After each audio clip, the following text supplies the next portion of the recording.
you tell I like just crawled out of bed as it's only not even 6 a.m. here. Oh, bless. It's being live streamed. I'm going to record But it. see, this is what I do for friends, right? Sunday Oh, thank morning, you. I'm up by 5. I'm having a I bad think- hair day. It's pissing me off. Peeing me off. Oh.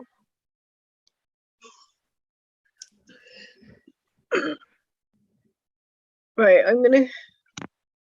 Hello, everybody. No, sorry, I've got one more step to do. I've got to go onto YouTube and then stream that tomorrow. I won't be a minute. How do I? Just being streamed Sorry about this, everywhere. everybody. I know. There's a way to get more people to watch it.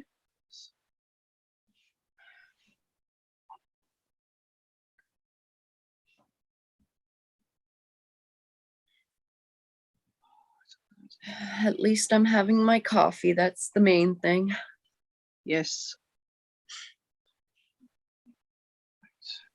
What I want to do then is share, copy link.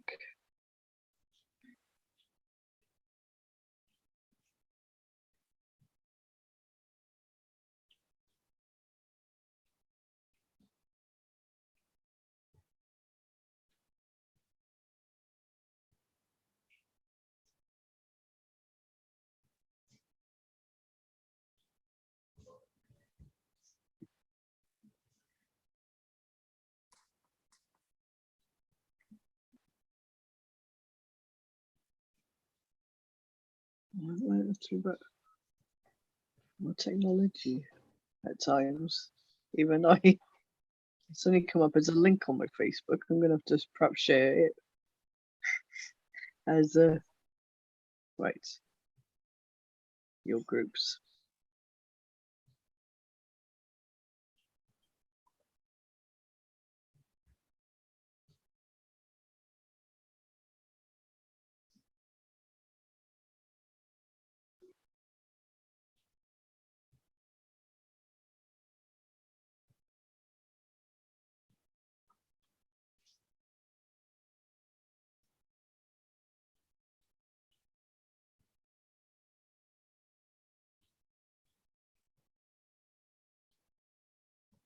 Yeah, it's being shared to my group now, like this. Okay. And it's telling me it's being recorded to my cloud because it would only let me log in on my iPad. Oh, okay. I don't know if it's going to be recorded to my cloud too. It just says it's being recorded. Okay, well, I'm going to stop recording because you don't need me to record on my end just yet, right? No. Okay. Because I don't know if I have enough space, so I don't want to take up my space. Yes. So I'll wait until I need to record it, and then I will. It's strange. I think it's being. Is it recording your end too? Because I've made you a co-host. So I think it's recording for Yep, both of us. It is. Okay, that's fine. I'm well, co-host. Hello, Miss Co-host. Hi. Good morning from cold Ontario, Canada. That's crazy. 6 a.m. in the morning. Legend. I'm up. Coffee does the body good. I got. This is definitely me, isn't it? Look. Oh, Little very Miss nice. Princess. That's cute. Right, so I'm just gonna. So we're not. I'm gonna share my screen for this. See, I probably could share something else, but never mind.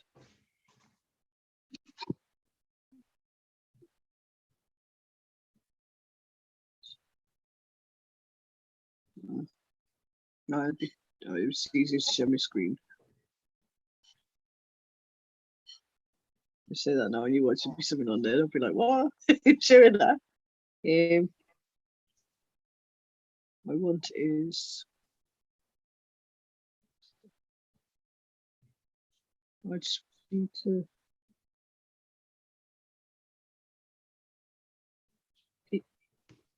You need to tell me if you can hear this. One slide.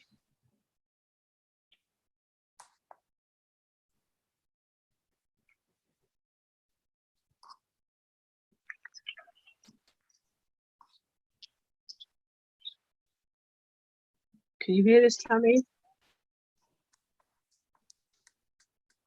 No, Tammy, could you hear? You couldn't hear it, no. I just turned Oh. my iPad up too. right? I'll try it another way. Sorry about the delay here. Stop share. It's okay.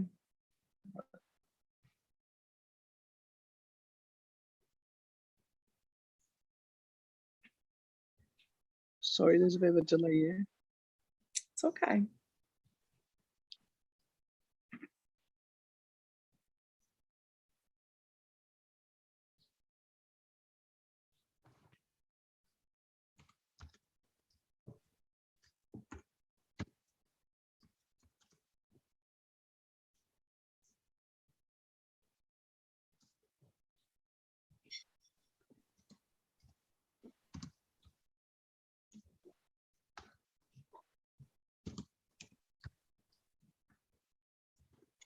Try this. Share.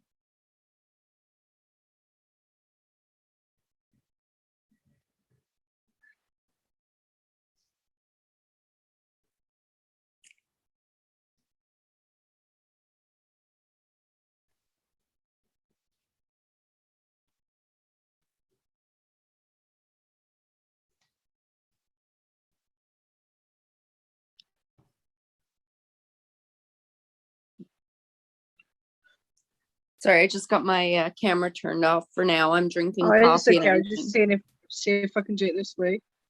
Yeah, I'm still here. Oh, what? It just shares a link. I don't know if it.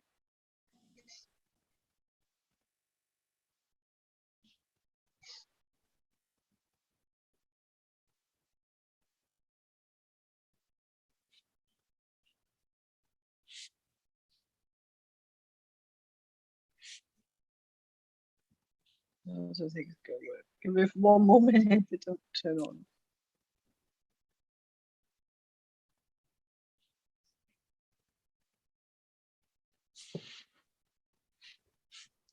Tell me if you can hear this. Can't No. hear it. No, there's a problem with playing it. Oh, well. Oh, there's one last way. I could just play it on my computer and then do it that way. Yeah, that'll work. Yeah.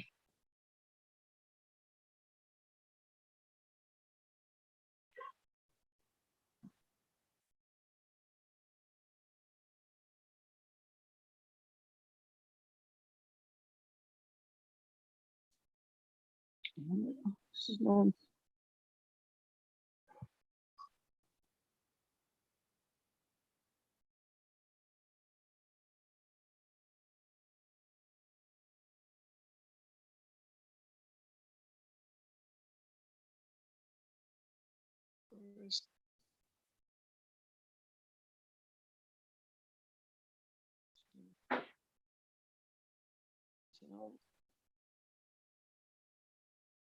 So I can't seem to get off this bit now. Just share the thing.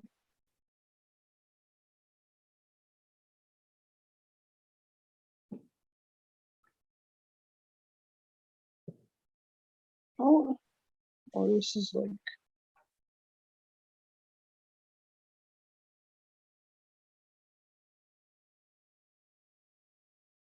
I'm gonna turn my phone off and then come back. If I can. Okay, It doesn't no seem to- problem. I'm here. This is embarrassing. No. Hey, sometimes technical difficulties happen.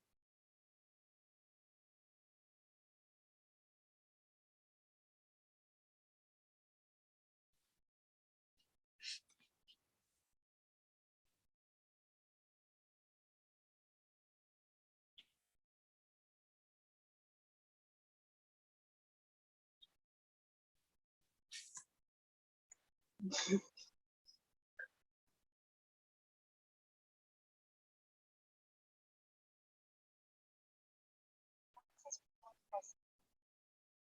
you not know? Close your eyes. Yeah, Okay. it's low, but I can hear it. Right, I got it. Acknowledge yourself in this moment. There you go. Right. There's no need to change. Just a simple acknowledgement. We are already whole and complete, even when we are feeling sad, angry, disappointed, and so on. It is okay to feel. We came down to earth to explore and experience all human emotions. Let's take a deep breath in and a long breath out. Arrive here. Take another deep breath in and a long breath out. You are here. Imagine yourself in a place you feel safe in. This can be a real place or a fictional place. Smell the air. Acknowledge it. Taste the air or anything that is available. Touch the surfaces. Hear the world around you. Play. In front of you, see a crystal pyramid with an opening just big enough for you to sit in. I will count down from 5 to 1 as you approach this crystalline structure. 5. You take your first step. 4. You sense the energy coming from the crystals. 3. You're about to touch the structure. 2. You put your hand on the surface and you feel a warm sensation. 1. You enter the pyramid. The sounds from the outside world become a hum until they fade out to a complete silence. You feel a warm pulsing around you. The crystals start to glow, and you feel the weight on your shoulders being lifted. All your worries and discomforts are absorbed by the crystals and transformed into love. I will count down from 5 to 1. With each number, you will feel lighter, at peace. 5. The walls of the pyramid absorb all the tension in your body, from head to toe. 4. Any thoughts become clouds. One moment they're there, the next they've passed. 3. Your body is so light, it feels like floating. 2. You feel unconditional love pouring into every cell of your body. 1. You are free. It is time to return to the physical reality. Say thank you for the healing, the experience today. I will count us in slowly. 5. It is time to return. 4. You become aware of your body in space. 3. You arrive on your seat. 2. Wiggle your fingers and toes. 1. Stretch. When you are ready, open your eyes.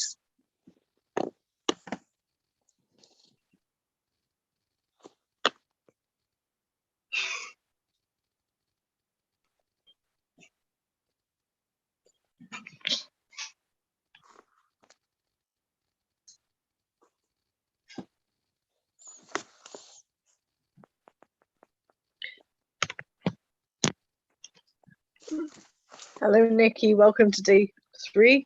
Hello. You all right? Oh, I have to do this upside down. Oops. On. Yeah, that works. Now you're upside down. Am I? I'm not upside down. Yeah. Hello. Oh, Hello. no. Yes, happy to join you today. Oh, great. We've got a speaker coming. Are they ready? It's just because I'm on my phone trying to make sure that people can hear me.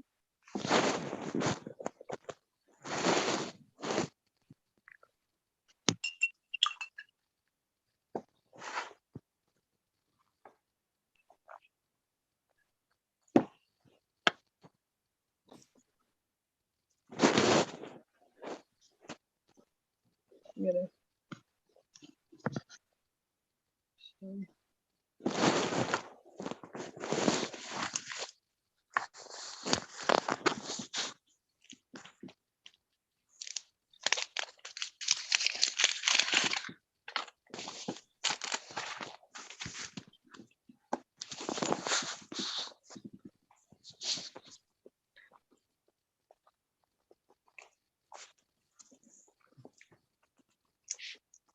That's better. You're not upside down anymore. I know, but I'm literally holding. Hello. I mean, Hello. hello. Hi. Hi, how are you? I'm good. Nice to meet you. Nice to meet you too. Thank you for having me on the Radical Manifesting Summit. Thank you very much for coming.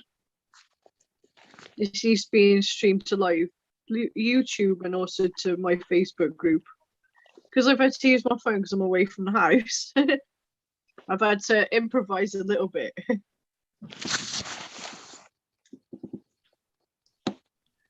So is there any way that I can share my presentation or Oh, let me have a look. share my screen? I'm worried now. It's not going to work this way. Sorry about this. I think if I make you a co-host, only thing is the recording will probably go to your cloud. Oh, if I make it a host. Just to share the screen. Let me see if I can, yeah, host disabled. Okay. Well, I'll try and make a co-host. Can you tell me if it works now? It does. So, Okay. there you go.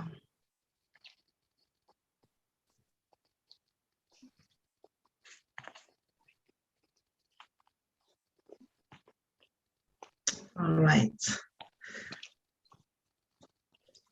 Hi, everyone.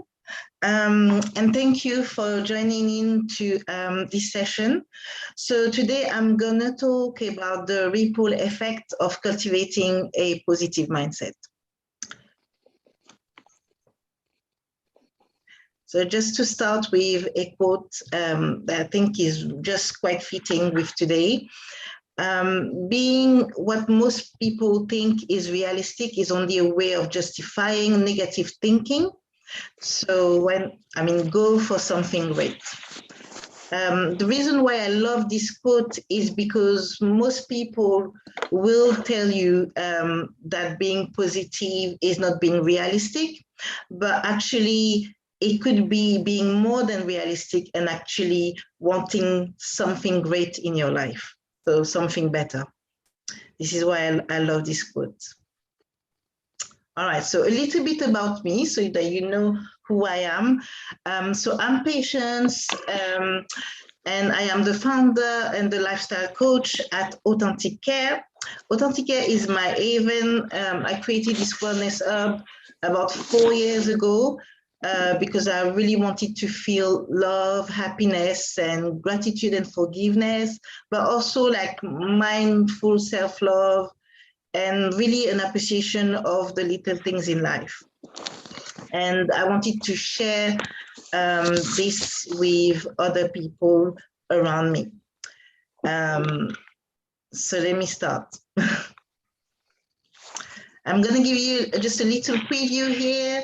So I'm going to talk about what it means to have a positive mindset, the benefits, you know, on your physical health, mental health, relationships, and on your career.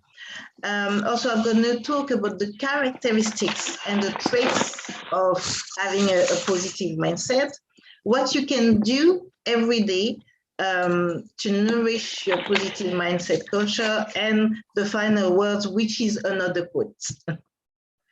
So without further ado, let me start.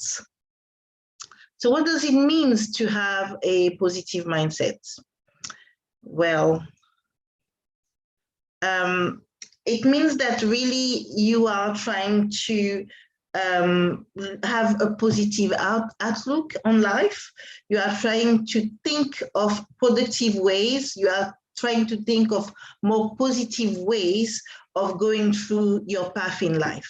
So most of it is thinking about ways to go about challenges and overcoming things that are coming into your life, but it's also a way of living, and also not accepting that everything that happens in life is negative. So my thinking in life is that everything happens for a reason.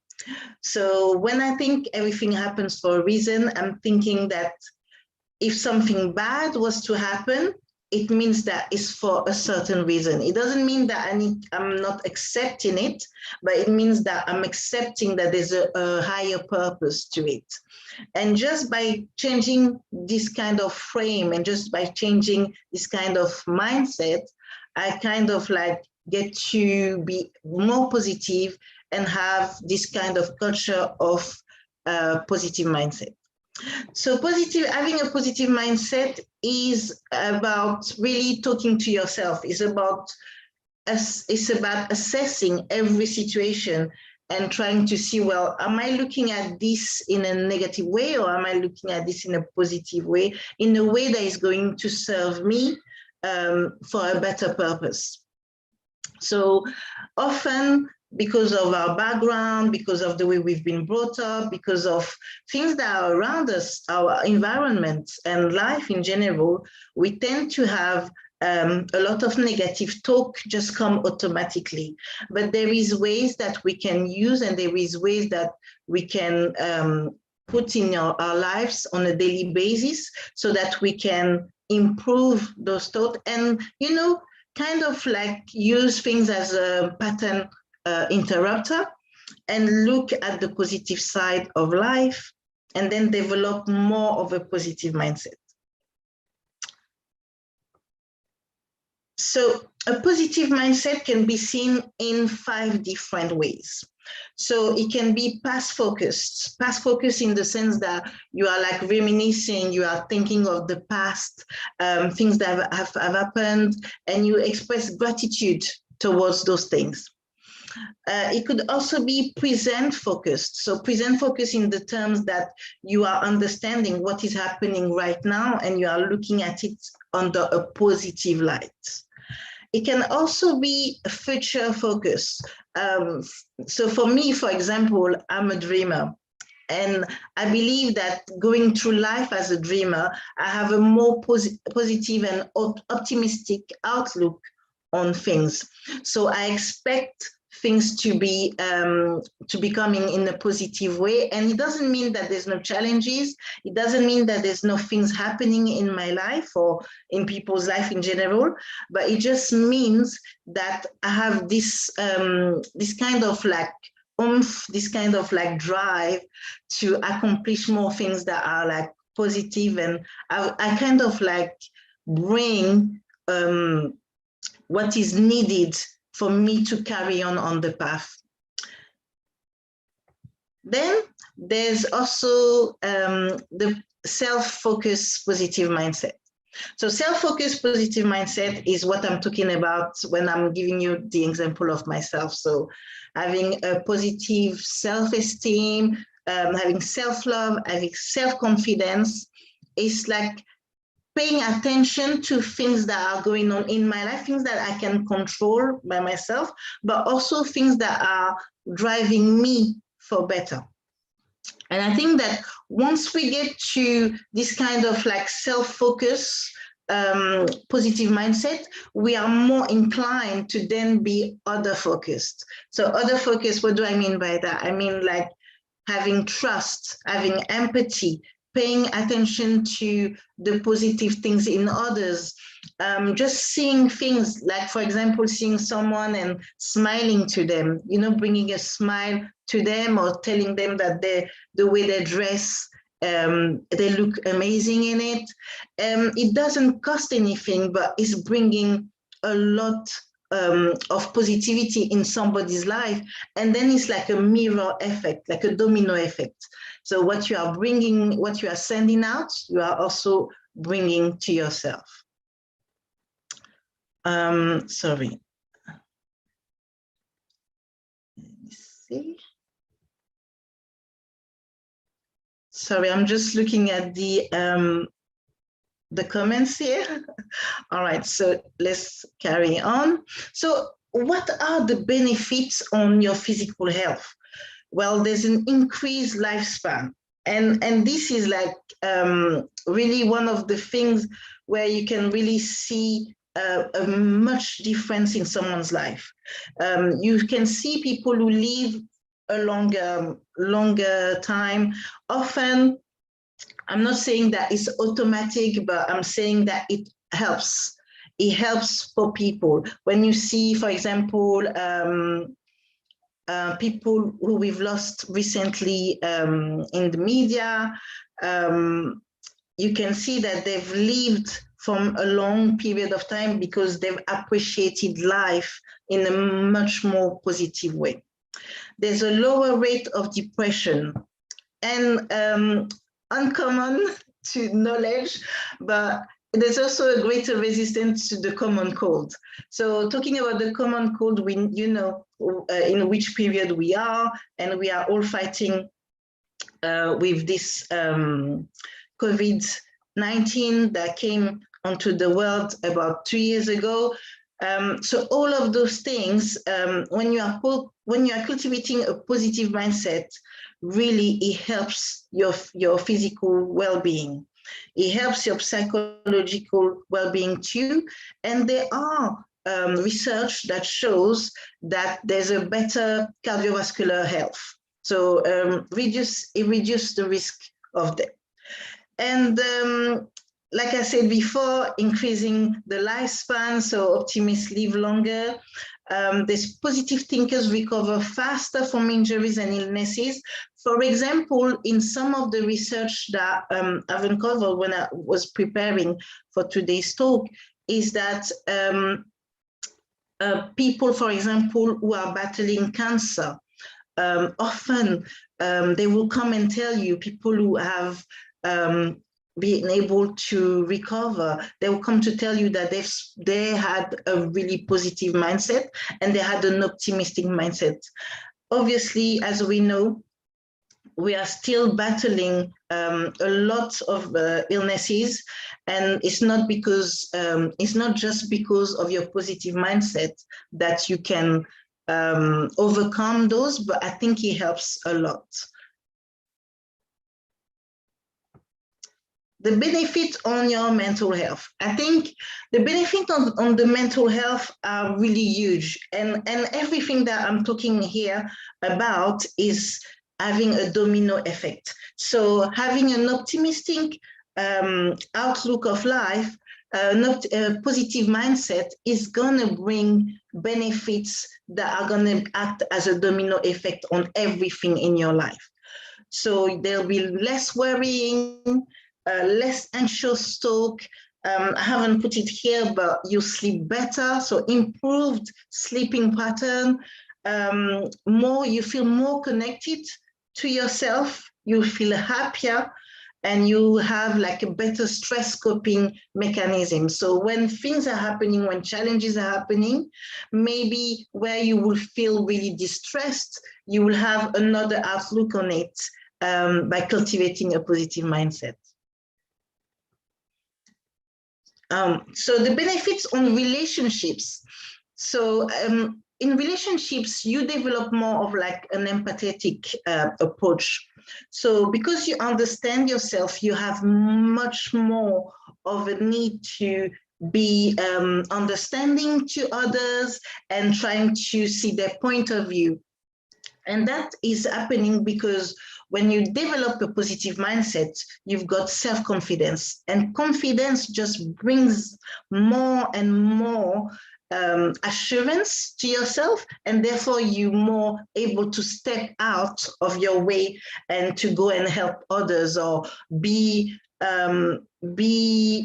more sociable, if we can say it like that. You develop a better resilience. I think I've said it already, but confidence. And you have like much more of a trust in people, because what happens is when we have a positive mindset is that we attract more of the people that match with the way we are. So we navigate to each other. It's like this kind of attraction. We're manifesting the good in our lives by having this positive mindset. But there's also benefit on the career. So people who have positive mindset, they feel more committed.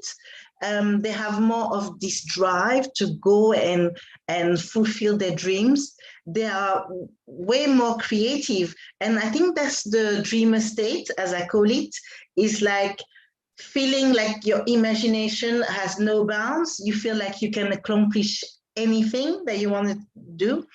They do perform better. There is research that says that they do better, like for example, in companies, employees who have a positive mindset tends to go higher into their career. And obviously feeling less stress or anxious. Okay, I'm just going to take a little break here and see if there is any questions. Okay. Any questions? You can unmute yourselves if you want to ask any questions.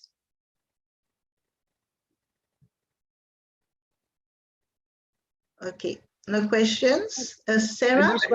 I just want to say this talk's really inspiring. Oh, thank you. Well, I hope I can inspire you more into the actual what we need to do. Yes. I was going to say the same. It's very inspiring. I'm just a recovering alcoholic, so I'm learning a lot about mindset and positivity. So this is fantastic today. Thank you. I just one thing, like, is meditation a good help for positivity as well? Yes, it is. It is, but I believe there's more things to do than just meditation. So meditation will be like one part of it. What is good with meditation is that meditation tends to kind of like bring this state of stillness, of being grounded. And this it's like being trusting to yourself. So the more you've got trust in yourself, the more you feel inclined to have much more of a positive mindset.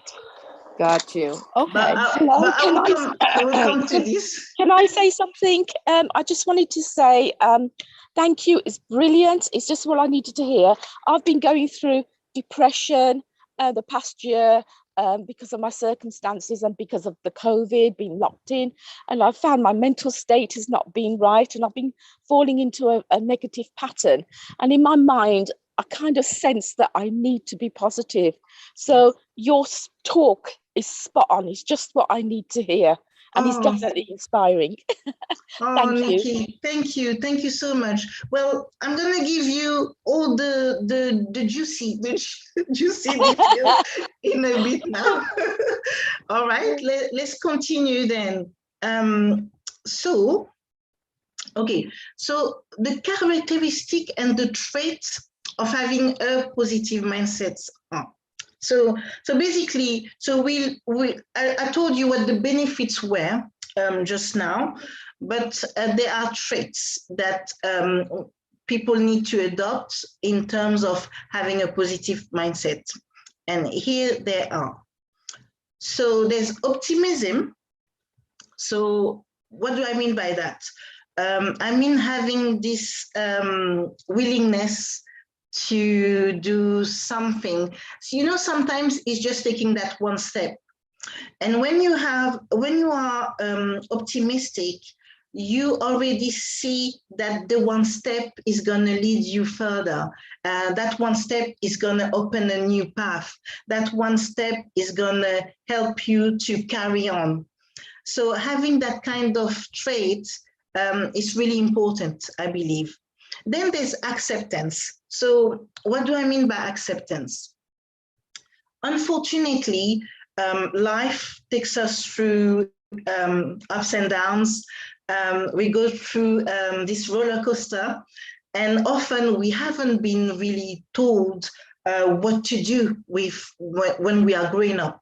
We just gone into, you're a child, and then, well, you're an adult, and you just deal with it. But the thing is, like, when things are happening to us, we feel like, I would say, victimized. And here, hear me out. So I'm not talking about things that have been done to you that are, like, for example, violence, or, you know, anything that has been really traumatic that has been done to you by somebody who's wanted to hurt you.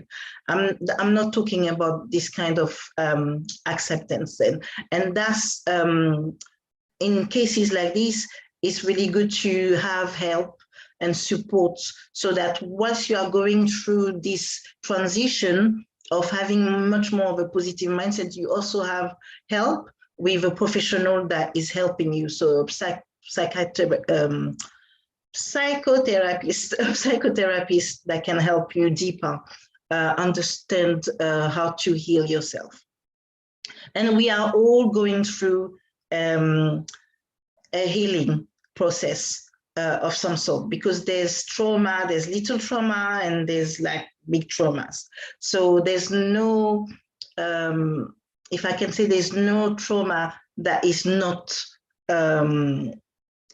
important, whether it's small or whether it's big. So when I talk about acceptance, I'm talking about accepting that this, whichever situation happened, it has happened. Now, how can I carry on? How can I learn from this and move on? How can I support myself in a way that I am not carrying this burden, but I am actually letting it go? So I'm just going to quickly talk about something I do with my clients. So I do a lot of forgiveness work. And when you are forgiving, you are not forgiving the person who hurt you, but you are forgiving the event that has happened. This event has happened to you, and you are forgiving it so that you can be freer and lighter and be able to let go easily. Then there's resilience. So resilience, as you can see here, I put bouncing back from adversity. But what I mean by resilience for me, in a deeper level, is understanding that there's going to be ups and downs. And this is a fact. Now, in those ups and downs, what it is that I can put in my life, I can put in my daily life, in order to have the strength to carry on. That's what I took with resilience. So resilience is not just like, oh, move on from it or bounce back from it, just like that. No, it's which help, which supports can I get and can I put in my life so that I can build my resilience every day. And instead of seeing things as failure, maybe seeing them as learning and not giving up, but actually carrying on.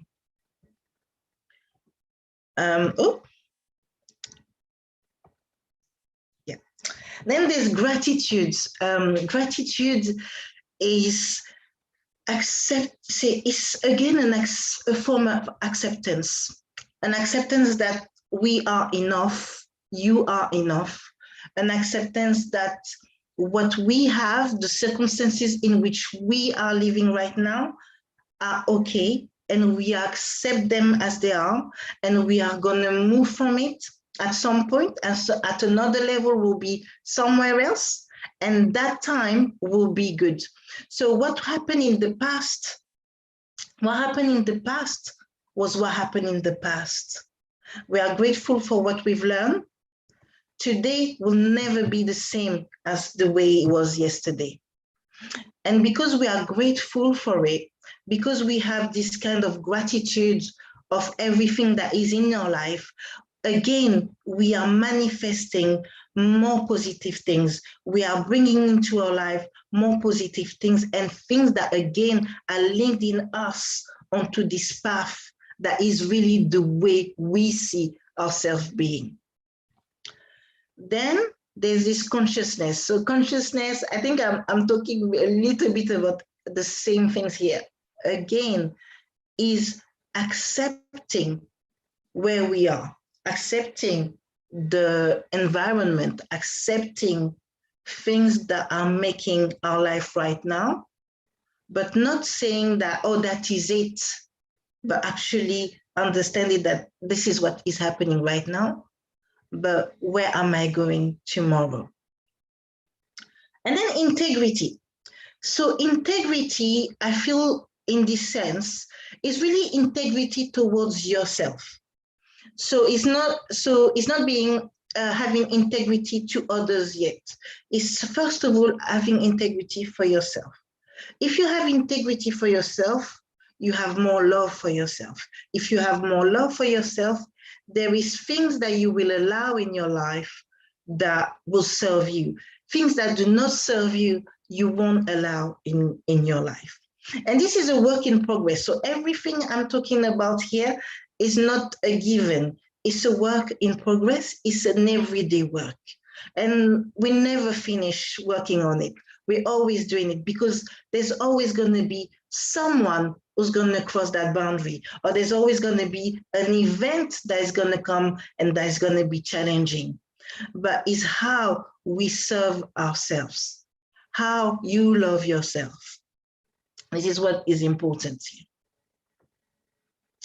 Okay, so I'm just going to pause a little bit here again, just to ask for questions or comments. I have a question. Okay, so I had a lot of past trauma, like abuse, physical, mental, all of this stuff. And I've learned how to have compassion for them and why they've done it. So what you're saying is for me to really move on for that, I have to forgive the situation because it happened to me, but not necessarily forgive them for their harshness. Yes, because what's happening is that, so the way I see it is that it's happened to you. So you are the one living with it day in, day out. You are the one carrying the trauma. Yes. They have done something to you. You can, there's several things you can do. So there's something called cord cutting. I don't know if you know about that. I've never heard it, no. No? Okay. So cord cutting is some kind of like a meditation, but into this meditation, what you are doing is you are cutting the energetic link between yourself and that person who created the trauma. Okay. So there's a whole, so basically you're going through a whole visualization where you are seeing this person and you are wishing them well, as you said, you're wishing them well. But what you are doing is that you are not carrying any emotion. So you are not, you are trying to cut the link of emotions between both of you. So they are going on their journey and it's finished, they are far away from you, and you are going on another journey, on a journey that is lighter, is more joyful, more happiness, more love in your life. Okay. Okay. I can do that. Yeah, and so there's that. And there's also, there's also just forgiving the event. So when I say forgiving the event, because the problem, well, what I see, the way I see it is that forgiving the person is really difficult because It is, yes. Because not only you can't control this person's you can't control this person's actions. So if they were to come back in your life, or if they were to still be around your life, this is a constant reminder that is coming to you. Mm-hmm. However, if you are working on yourself and what happened within the event, what you are doing is you are creating a distance. And the more distance you create from this event, the more actually you will start to find lightness. You can say it like that? Yeah, lightness. Yeah. And you start to feel like this happened, I don't know if I can say a century ago, but it's so far away that it hasn't got the same effect on your life as what it had been before. But this is something that you have to do, I wouldn't say every day, if you can't do every day, but you can start by doing a little bit. So you can start by doing just starting by yourself. And cutting the cord. Yeah. Forgiving yourself for things that have happened with you. Forgiving the way you talk to yourself, the way you consider yourself. If you've ever been too harsh to yourself. Always. This is a big, especially for us women. And I'm not trying to discriminate here, but no. it's something that we carry. I think we are born with it, this kind of guilt that we carry, but it's forgiving this first. And then after that, you move on. So you're forgiving what happened with your family, what happened with your friends, what happened in your environment, what happened at work or in your workplace, what happened in the society, as a whole, things that are affecting you. You are actually forgiving these things. So I'm forgiving the situations and knowing that those situations are what created the person I am today, basically. Okay. Sorry, I had a bit of cut off from the sound. So you are saying that those events, a situation that happen, they are what creates, you feel like they made you who you are today? Yes. Okay. So do you feel that you could evolve from the person you are today? I've been evolving for a while now. I was an alcoholic for over 20 years because of my situations. But the last 6 months I've been going to AA and I've been doing a lot of inner work.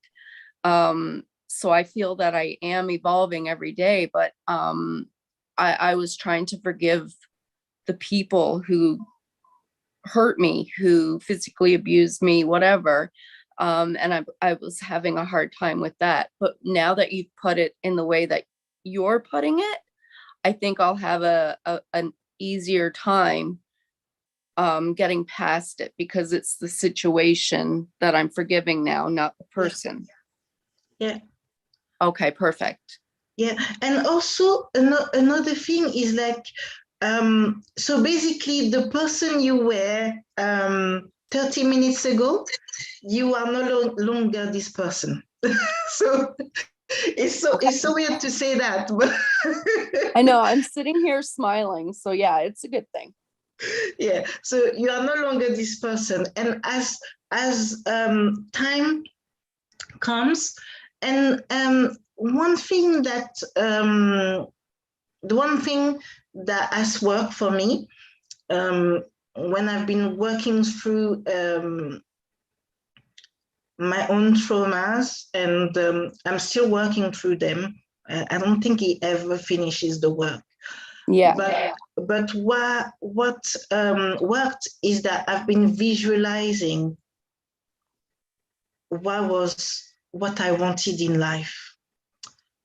And because I've been visualizing it for so long, it's now become my reality, if I can say it like that. So yeah. therefore, it's pulled me out of this, whichever happened before. I don't know, does this make sense what I'm saying? It actually does. I've been visualizing and trying to manifest a better tomorrow for me, per se. I've made a vision board, which is something I've never done before, and already like certain things on the vision board are starting to happen. So yeah, and everything that you've said today, it's really hitting home, and it's making a lot of sense for me. And now I know how to kind of move forward even more than what I was yesterday, because like I said, I was having compassion for the people that hurt me, thinking, okay, well, their situation is what made them the way they are. Hence, I'm the way I am because of my situations. But now I know to forgive the situation and not really the person. So yeah, it's, I know I'm babbling, but yes, No. everything you're saying makes sense. No, you're right, and I think that's something that is been, I feel like it's been ingrained in us, that when someone does you wrong, you have to forgive them.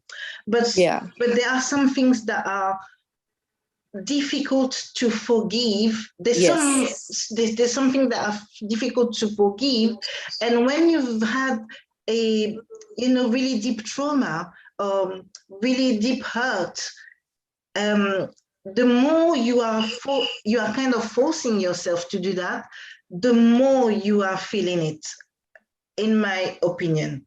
Yeah. So because I've been through physical abuse, rape, mental abuse, like just all of it. And like I said, I drank for over 20 years to kind of squash the feelings and the emotions down.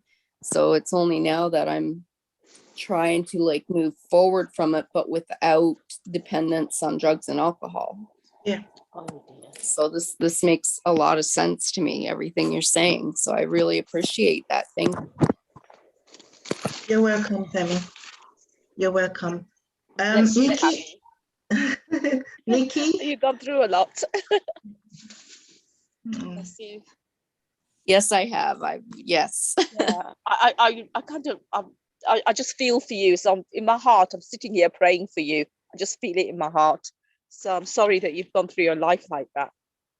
Well, thank you so much, sweetheart. That means a lot to me. Yeah, it's just, it's terrible, but I do feel for you, and I found myself doing a little prayer for you. Thank you. Pleasure.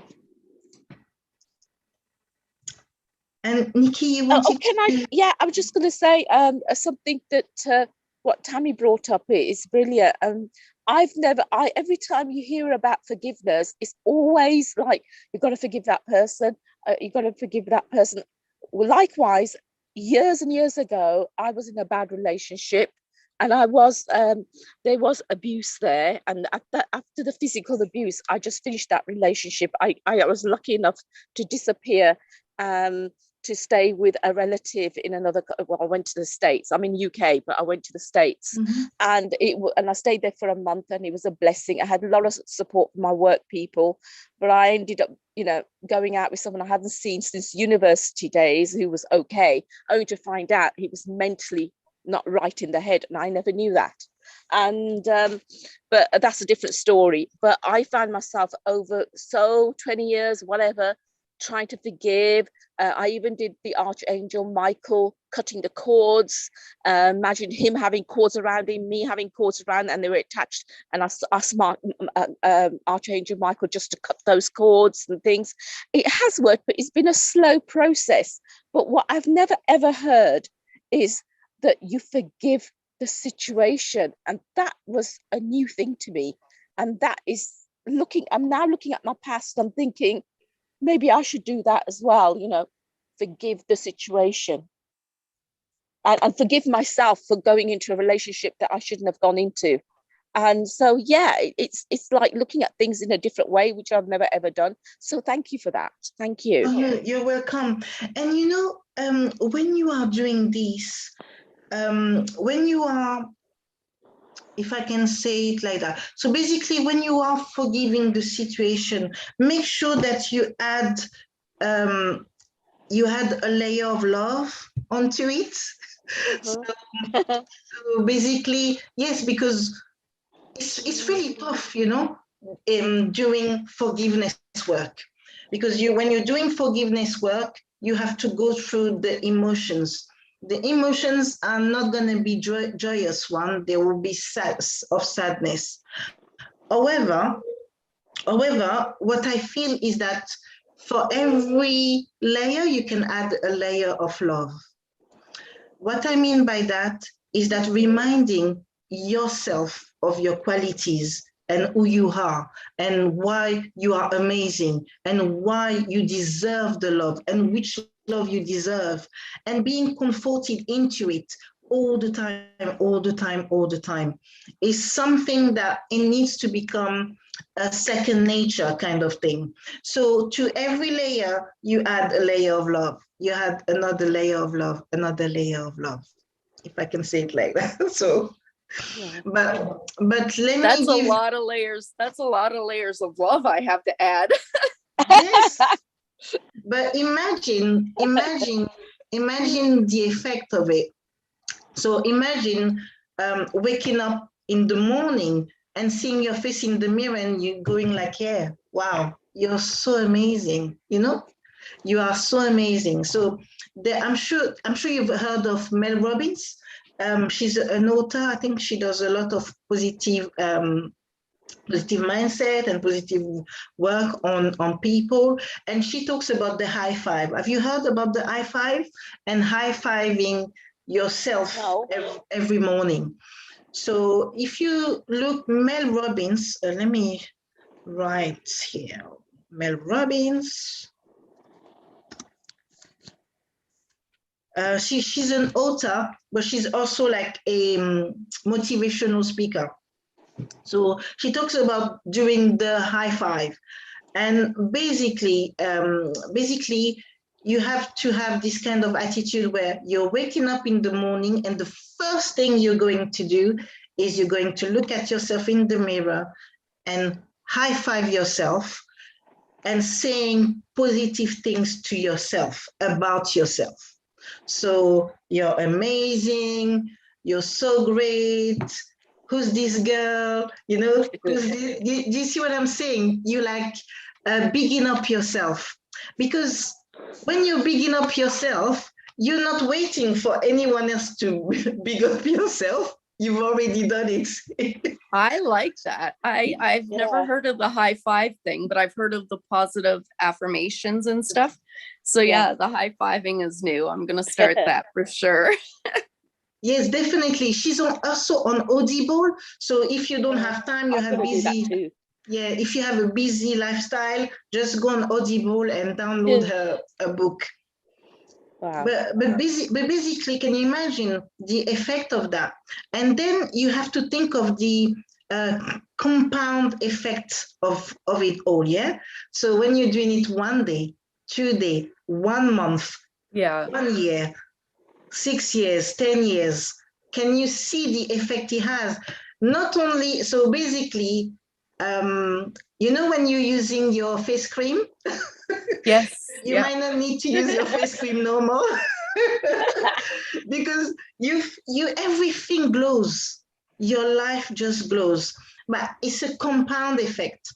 So for everything, just add that layer of self-love and of self-care, really. Okay.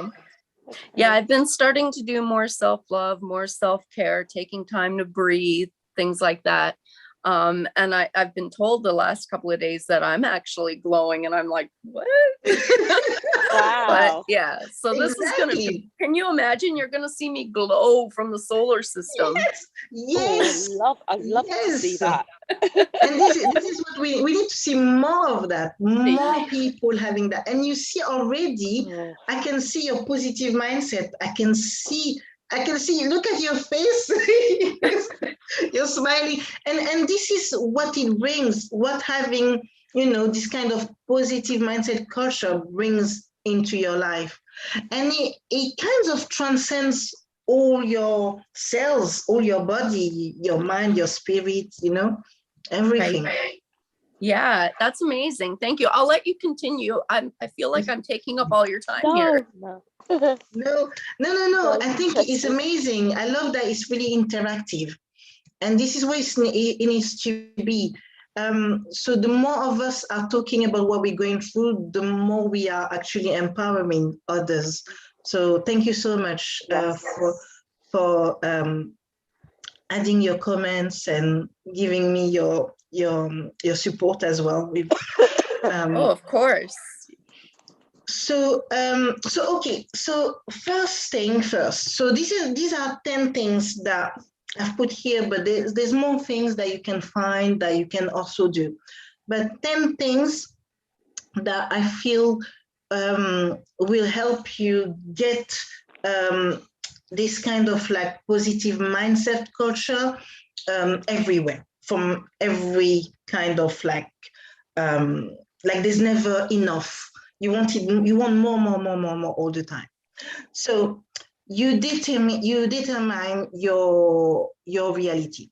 What do I mean by that? What I mean by that is that you choose what it is that you want your reality to be. And here I'm talking about what I was talking before with Tammy about the visualization of this life that is your perfect life, of this vision you have for yourself, this vision you have for your family, for things that are around you, everything like that. You decide what your reality is. So your reality might be a dream. My reality is a dream. It's a dream that I'm living every day, and I'm dreaming even more every day. But that dream becomes a reality. So when you have it in you, when you have it in terms of like all the time you are thinking about it, you are writing it down. So if you are writing, you have a journal, you're journaling about it at least once a day, or if once a day is too much, you can start by doing it once or twice a week, and then building on that. You can use things that are called anchors. So things that are going to remind you or are going to take you on your day-to-day life to what your reality is going to be like. So for example, I don't know, Nikki, let's say in your new reality, in your dream, you want to be living in a forest. So having a candle or having some incense that smells like a forest, is going to bring you, is going to keep on reminding you that this is the life you're going to have. This is the life you want. This is the life you're living until you get to that stage. And it's creating different anchors in your life at different stage. So, and it needs to be things that are really easy to do, but there are always a reminder. So it could be like Tammy said, the vision board. So your vision board can be in different ways. You have vision boards that are digital. So you can have one that could become your screensaver and be on your phone. So every time you're taking your phone, you're seeing all the things that are part of your reality. Yeah? Yeah. So that's one thing you can do. So second, start your day strong. So what you want to do is that you want to have this kind of like what I was talking about, the compound effect. So let's say, for example, in the morning, what do you do normally in the morning? In the morning, probably you're going to go and brush your teeth, or you're going to drink water or have a coffee. There's something that you do every single day. So what you're going to do in that case is add something new to what you are doing every day. So for example, let me give you an example. So you go and brush your teeth. You could do the high five at the same time, because you're going to be maybe in front of the mirror in your bathroom, and it's going to be easy to add something to something that you do every day. So you're not creating a new habit, you're just adding it to something you're already doing. It could be when you are showering, you are listening to a meditation at the same time as you're showering. So for example, there is a lake meditation that I think I need to find the details, but what I can do is give them to Sarah and she can give you the details after. But basically, you could do the lake meditation whilst you're in the shower, so with the water. Another thing that could be is when you are walking, let's say you are walking to work, as you are stepping outside, instead of walking really quickly, you walk slowly. And every step you are walking out, you're saying something positive. So you're adding that positive effect to something you're already doing. So this is how you start your day strong. When you start your day strong, you are already in that mindset of like, it's going to be an amazing day.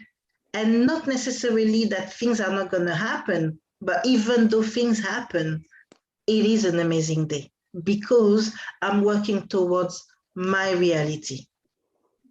Does that make sense? Yes.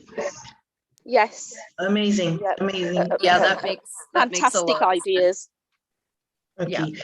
So then we have the exercise is the natural feel-good drug.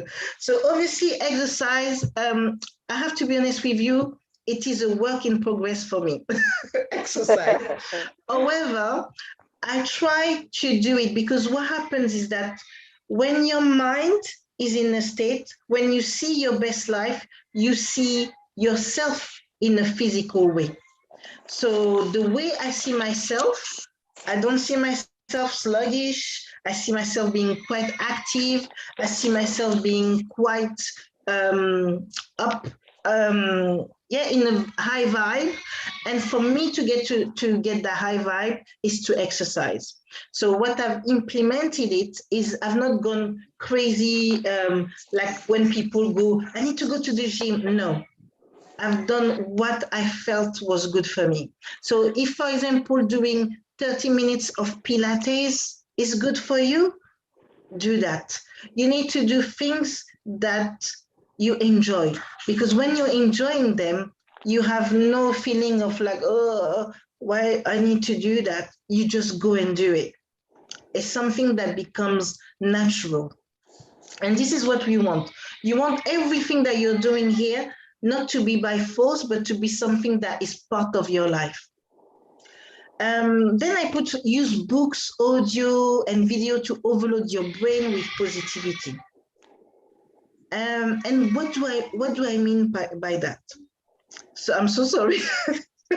So basically, what do I mean by that? I mean, try and look for people who are going to feed your mind and are going to feed your soul with positivity. So like I was talking about Mel Robbins, you've got quite a few people. You've got Tony Robbins, you've got Tapping with Brad. Do you know about tapping? I have heard of it, yes, but I haven't looked into it yet. Yeah. So if you look, for example, for Tapping with Brad, let me write this down here, on YouTube.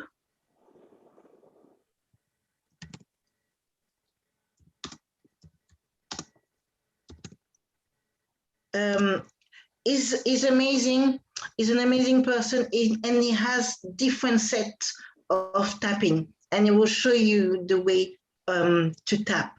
But basically, when you are tapping, it acts as like a pattern interrupter to maybe negative thoughts or negative things. So anxiety, worry, things like that. So what you want to do is use books, use audio. So to be honest with you, I've got, I love reading books, so I read loads of books. But audio has been a savior for me. So what I do when I'm on my way to work, when I'm in the kitchen, I'm cooking, when I'm doing something where I know that I'm not going to be able to hold a book, I have the audio. But also what I've done is I've created some Spotify playlists. They're like my feel-good vibes, you know, songs. And when I start singing it or when I start dancing, again, I'm bringing positivity. And as you can see, I'm not doing anything special here. But all of those things, they are things that will bring all this kind of positive mindset and positivity. Yeah, they're very simple things to do, actually. It's really good. Yeah.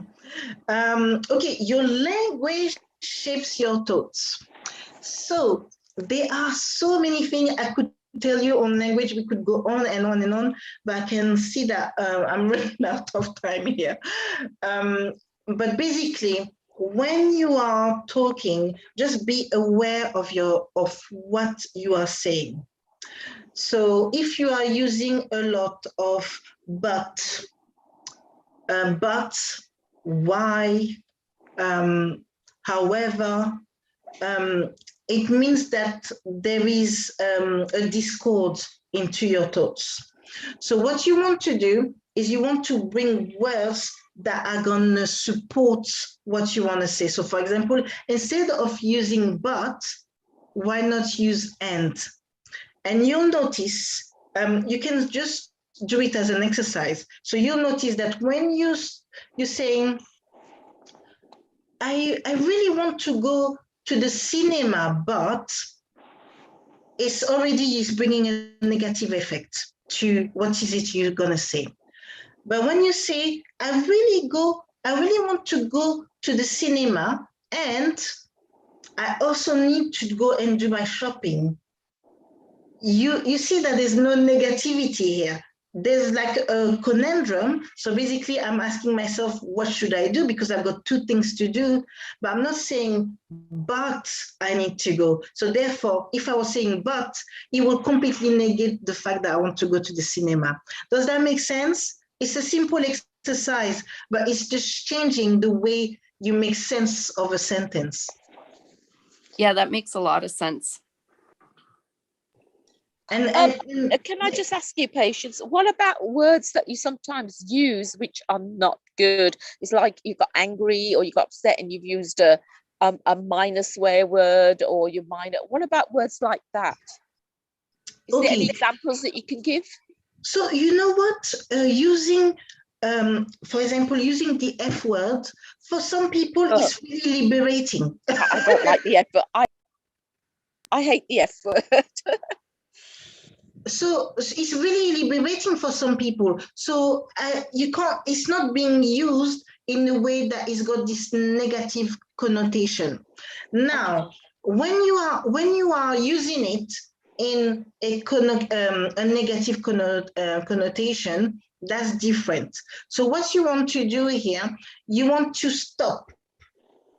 So, you know, sometimes when someone asks you something and you jump in, you go, yes, yes, yes. Maybe allow yourself 5 seconds. Okay. Before saying something.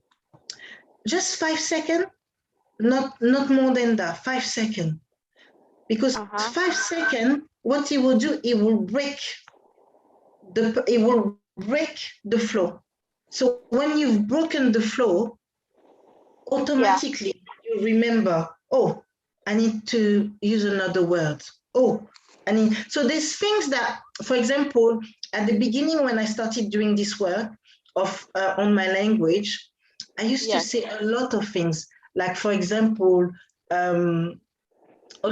let's use money, for example. Oh, I don't have any money. Well, it's not really that I don't have money. It's that I don't have money for that certain thing. So I do have money. But the fact that I'm saying I don't have money, I'm bringing in this negative connotation to say, like, I don't have money. So you have people who say, I'm broke. Well, are you really broke? If we were to look at all your assets and liabilities and doing the subtraction, are you really broke? You are not. But the fact that you are saying that, you are bringing in this into your life. So this is, all of those things are the way you manifest things in your life. And the more you're using that language, the more you're manifesting these negative things happening to you or coming into your life. So you're opening the door, kind of thing. I don't know if that answers your question, Nikki, but yes. Yeah, that's a way of that's fine. So hang out with positive people. So what I found works is that when you go into certain circle and you navigate, you will find people who are just naturally positive and people who are naturally quite negative. So now, in general, people who have this kind of like nurturing aura about them, they want to kind of go into the rescue mind and being like the rescuer and be like, oh, no, don't, you know, and you want to actually change the person who is negative into a positive person. And sometimes you can't do that. Sometimes it will not happen. This negative person will stay negative and there's nothing you can do about it. What you need to do is you need to think of yourself. So what we're doing first, we're thinking of ourselves first, and then we're thinking, okay, in this position, is this gonna bring me more support? Is this gonna bring me more joy, more happiness? Is this gonna elevate my vibe or not?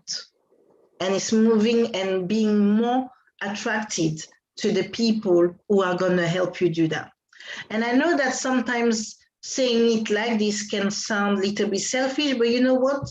You've got to be selfish to be able to look after yourself in that way.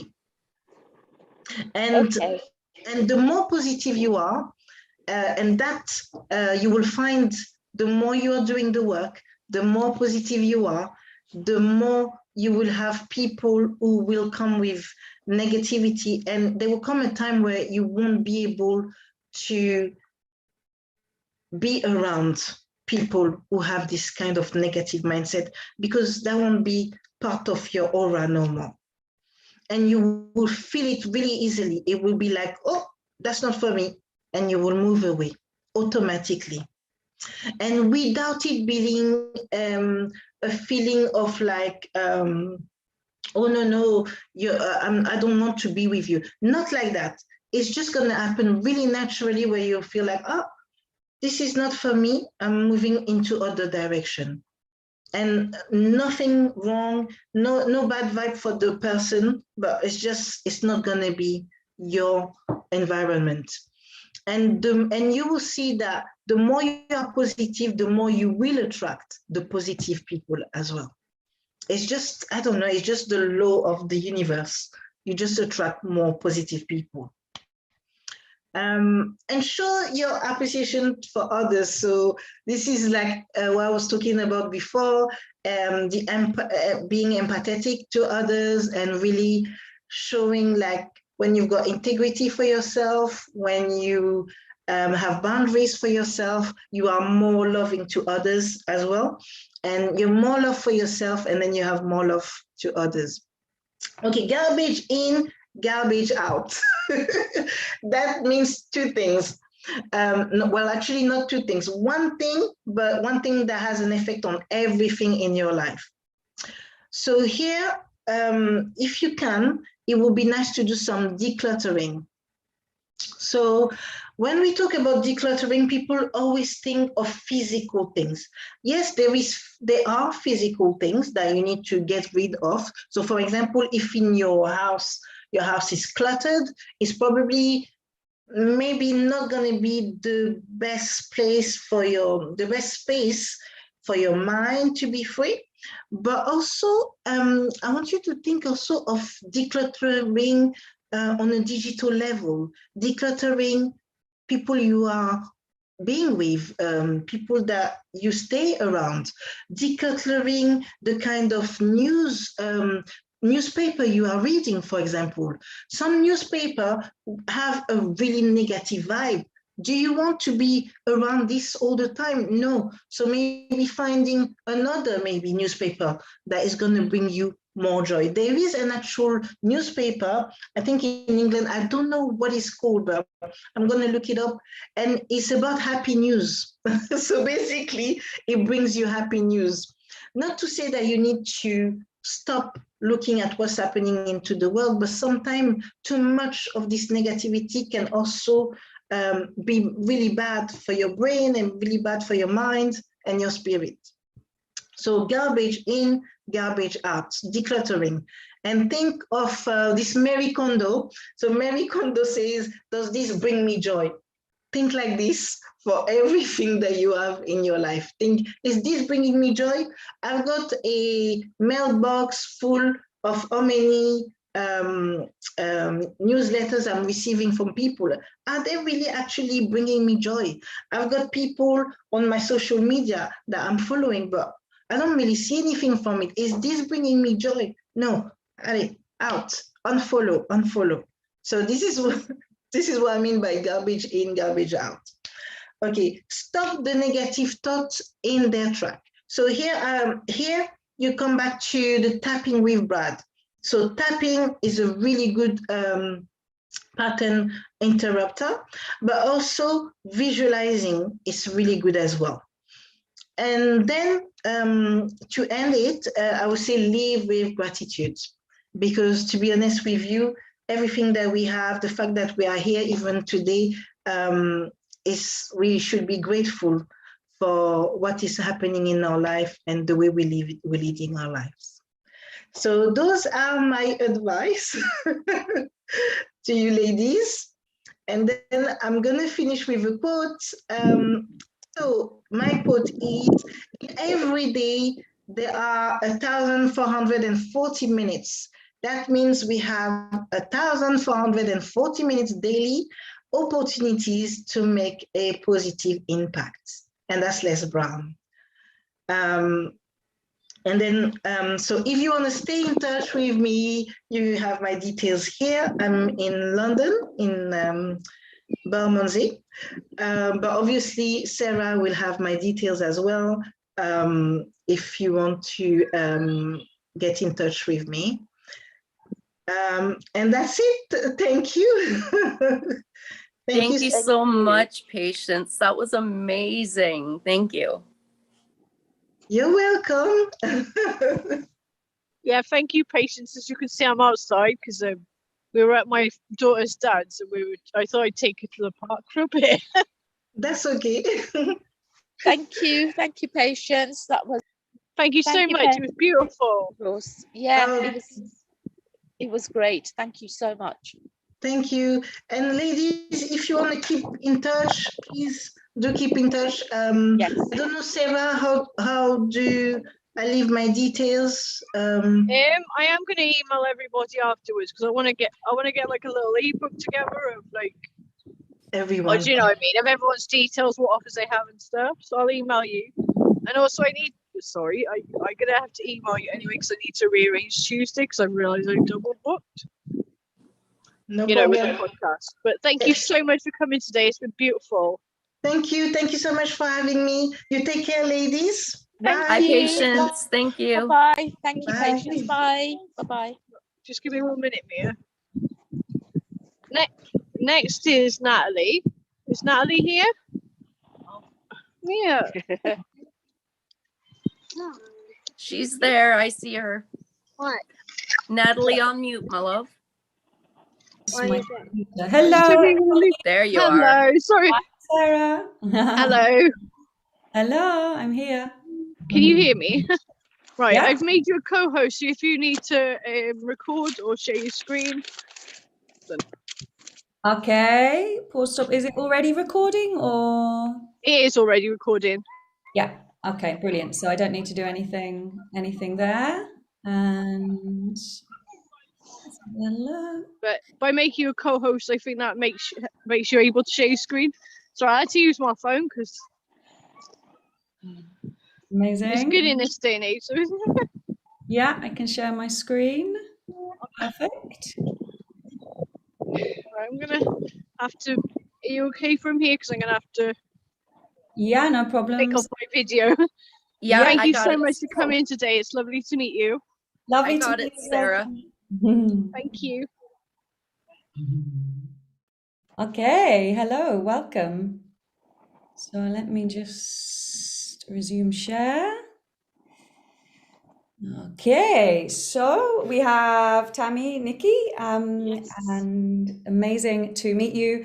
I'm Natalie, and we're going to be sharing the next kind of 50 minutes together, which is really exciting. I was totally and utterly loving all those 10 points, and I thought it was really interesting talking about this garbage in, garbage out, because this session, when I use my intuitiveness, I feel like it is all going to be about clearing and cleansing. But before we do that, let's just take a moment. So closing your eyes and really settling into this new space. And I'm going to read 3 ways that I continuously connect in to being a radical manifester, to connect into the universe, to connect into whatever it is in your belief system. For me, it is this universal energy, this exchange that we have, similar to what the lady before was just talking about. So as you sit there with your feet on the ground, hopefully, or just feeling the feet, feeling the whole of your body, and yeah, let's just connect in with the breath. So really important to connect it with ourselves at different points throughout the day, because we are human beings and we tend to be human doings for a lot of the time. So coming back to that, we are a human being. We are here to experience life. We are here to share these experiences. Good. So just tuning in with your energies as well. Good. Okay, so stay in this beautiful state, connecting with your breath. So a soul in sync with its power can change the world one heartbeat at a time. A soul in sync with its power can change the world one heartbeat at a time. And whatever I need always comes. And I know I am able to surrender control and dance with life. So maybe those have resonated with you in a certain way. You may come back to them, but for now, you can stay with your eyes closed for the next few minutes if you wish, because I am presuming you're here because you want to radically manifest something in 22. So what I would like to do is make this a very interactive experience for you. And we are going to start by creating an image of what it is that you want to manifest. You can be vocal here as well, so you can share that with me. But at this point in time, just start to think about what is it that you want to manifest in 22. Now, 22 is a very special year. We've had 2 years of a lot of chaos, and for me, when I tune in to what's going to be appearing, is that we are going to be totally and utterly being shown this channel to bring in these visualizations, and hence why you are here connecting with all of these beautiful talks over the past 3 days and today. So what is that vision? Okay, and now maybe you are a visionary. It's taken me a long time to actually announce that to the world that I am a visionary, but perhaps you maybe hear the visions more, or perhaps you feel it more. But I want you to start to think what that is. Okay. And perhaps you're here because you're seeking guidance, you're hungry for knowledge and new insight. And I'm presuming that you're ready right now to peel away the layers and really get deep into who you are, your soul's purpose, and really show up for who you were born to be. And that really is what I do with my clients. I help them to really, really channel in and show up as a soulpreneur, a soul-led creative, without any shame, just being who they are and who you are, and showing up fully. So let's go back to that vision of yours. So I don't know whether you've created it in a picture or a feeling. And I would like you to check in. Is it clear? Okay. Or is it murky? And has it got kind of clear edges? Has it got boundaries? Maybe you don't even have it, but that's absolutely fine. I definitely have my vision, and it's so freaking clear. Woo, Tammy, I love it. I love it. Nikki? I have a vision, something that I really want. Stability and security is the first thing on that, and then a nice home, but it's still murky. It's not clear yet. Okay, lovely. So by the end of the next 50 minutes, it will be clearer, Nikki. And Tammy, yay! Tammy, exciting. yeah. So I'm going to open up the forum, within the next 35 minutes, actually, to do some shift work, if you like that, Nikki. So just yes, you can get some free change, okay? Yes. So, but we're going to go into the first part of this interactive workshop. So here you can see I've put what is a soulpreneur. So you're in this session.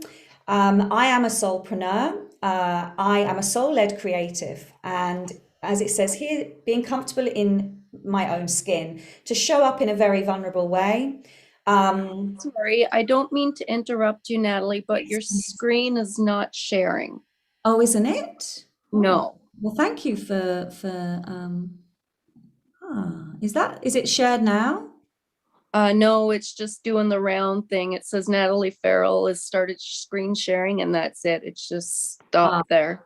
Okay, it might be something to do with the internet. Hang on, let me just. Could be. I'm going to stop the share. Okay. Again. No. Perfect. If not, then obviously we can share these images some other way. I'm just also going to put some stuff into the chat right now. There we go. That's for a little bit later on. Just so perfect.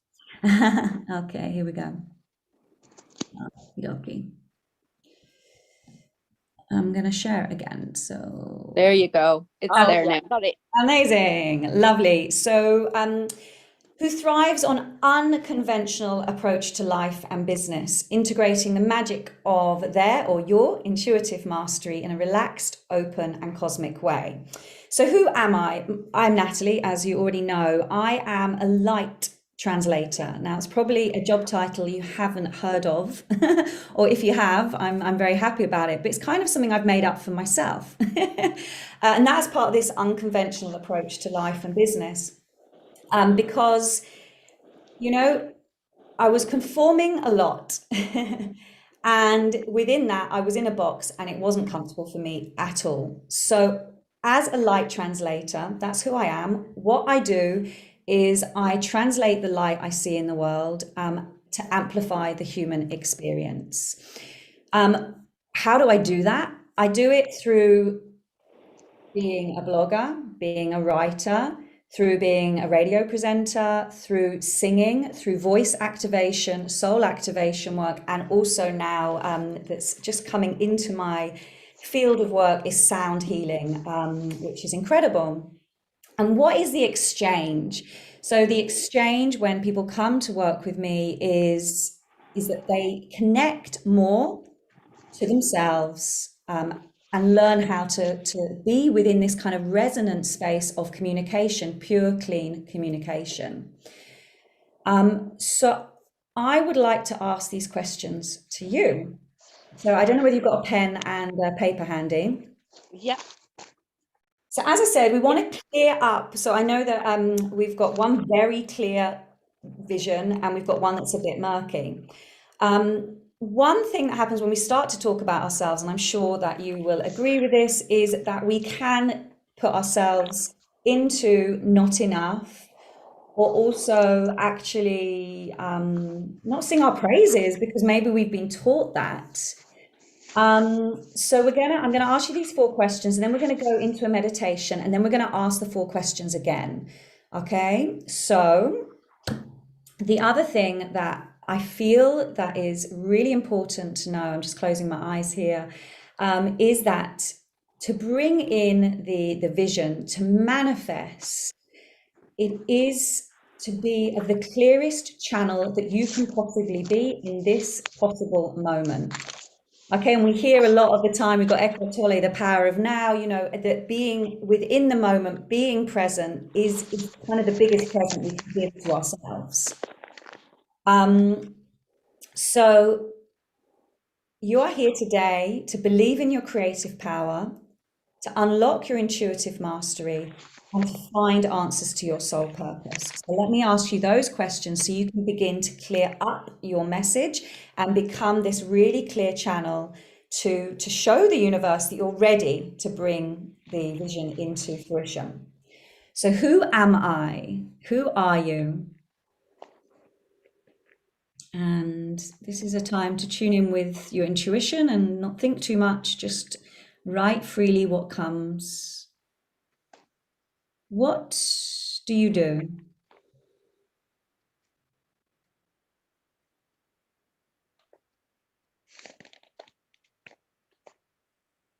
How do you do it?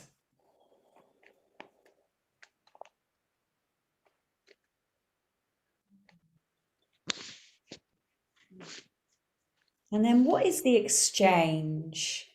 So, or another way, what does the client get from you? What do the people that are in your presence, what do they get? What's the exchange when they come and share space with you?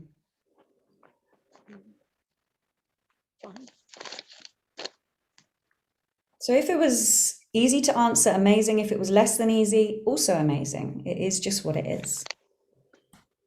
Okay.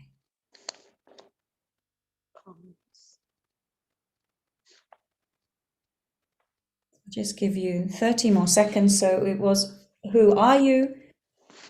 What do you do? How do you do it? And then what's the exchange? So what does somebody get?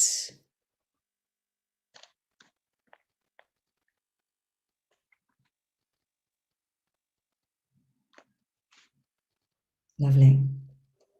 Okay, so I'm just going to take the energy really internally now for you all, and we are going to again close our eyes if it's comfortable. You can even lie down for this, or seated but with the feet hip width apart, really connecting into the earth and into your body again. So, birthing your soul's purpose. So what is a soul's purpose? It goes beyond the paramounts of a job. It's actually what is it, that total feeling inside your soul? What does your soul want you to hear right now? Okay. And as a soulpreneur, understanding this idea of unconventional, just be open to what's going to come and be surprised. Okay, so just closing your eyes and just listening to these words. So you, beautiful soul, were born to this body. At the time of aligning with this body, which your soul chose to connect with for a conscious existence here on earth, a vow was made. A vow to ground you and keep you connected throughout life by your soul's purpose. So you would meet your chosen parents very soon, and you would love them unconditionally. You would perhaps at times loathe them. You would possibly be hurt by them. Perhaps you would even feel disconnected from them. So all of this would be ahead of you. But at that exact point of symbiotic exchange, when your parents exploded you into being, you had no awareness other than being. And as you grew in the womb, you allowed innate wisdom to be your guide. So just inviting in right now any feelings that you may have with this connection to innate wisdom, even if you don't know consciously what that means. Gaining each day energy to develop and evolve. So how did you know how to develop? You just did. So the creation of coming into being evolves for each of us in a natural way, the way we were meant to be presented into this world. And then over time, we meet distractions, we meet education, we meet other people's values, other people's beliefs, and we then grow and learn from those belief systems and values. For some of us, we may stay very connected with our soul's purpose, but for many of us, this isn't the case. So today, this is your chance. Your chance to take a breath, place your hand onto your heart, or wherever you feel your soul's purpose lives within your body. And again, you don't need to know this consciously. Checking in with any intuitive feelings, anything that you're hearing or guidance, just place the hand, maybe it's 1 or 2 places on the body.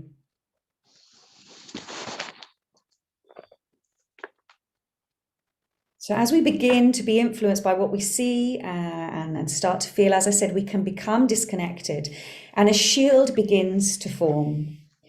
And a shield of protection which blurs the untamed edges of our soul and merges into the safety net of herd mentality, keeping you snug in a bug with a falsehood to hide from when you need those divine duvet days.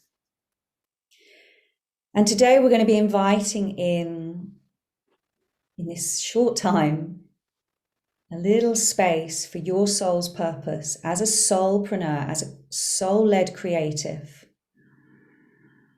to start to tune back in with what your soul's purpose is. Beautiful. And anything that comes in, like maybe this word forgiveness has just come in for me. And yeah, the word allowing as well, allowing yourself to just spend another 3 to 4 breaths with your hands on that space that feels right now with your soul and your soul's purpose. Getting back to that point of being a human being.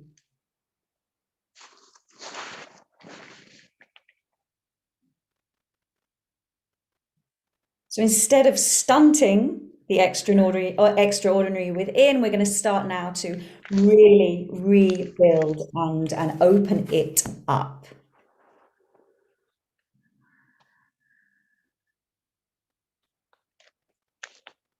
Beautiful. Okay. I'm going to ask you those questions again. So just come back in. Perhaps you know your soul's purpose, perhaps you never heard that before. But who are you?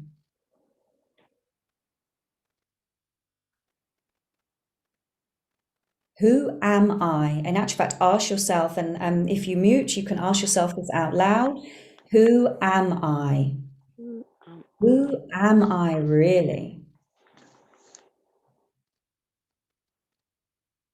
And the word intuition, and some, I think maybe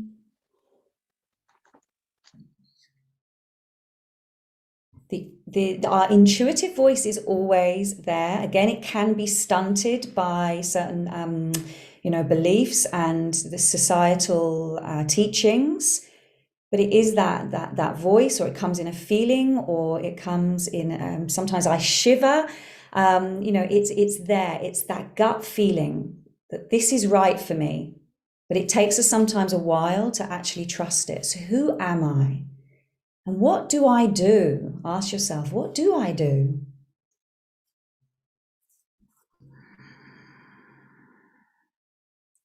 How do I do it? And this is part of the delayering, the cleaning.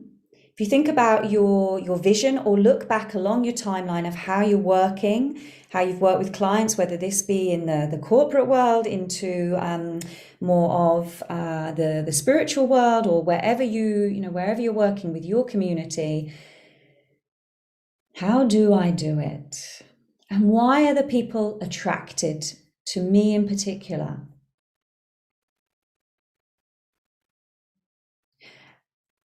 And when we're fully in this activation mode as a soulpreneur, when we're fully in this clean channel, then again, we attract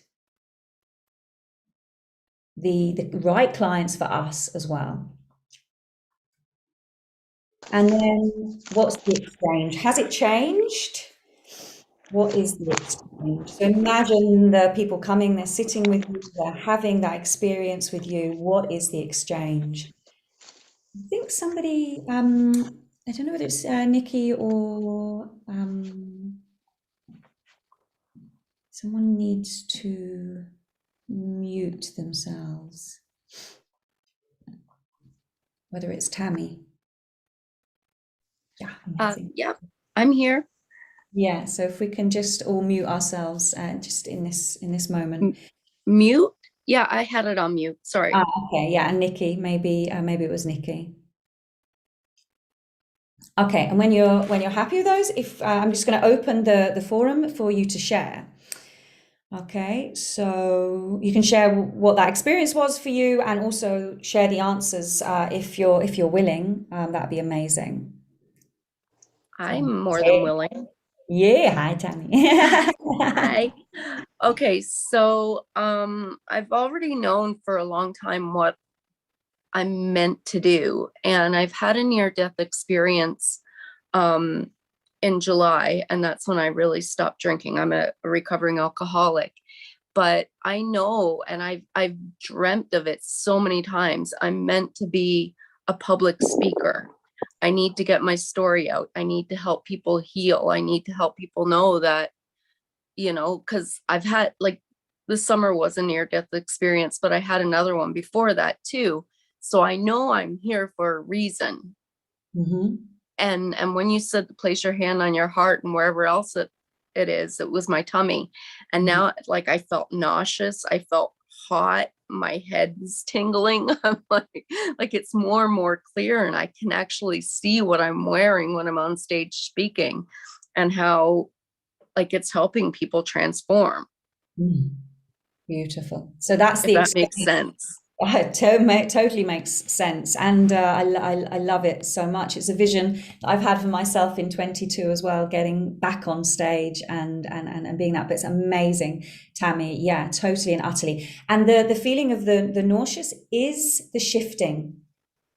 Okay, this is you connecting, feeling internally, and then shifting that. It could be nerves as well, because, okay, this is reality. This is going to come true. That's what we're saying. It's going to come into fruition. Exactly. It's going to come into fruition. And you're taking the steps to make it, to make it happen. Where they're called internal representations. Okay. So when we have a state, you're talking, the state was the nauseous. It can be attached to a feeling. It could be attached to a feeling that was in the past, or it could be to do with the presence.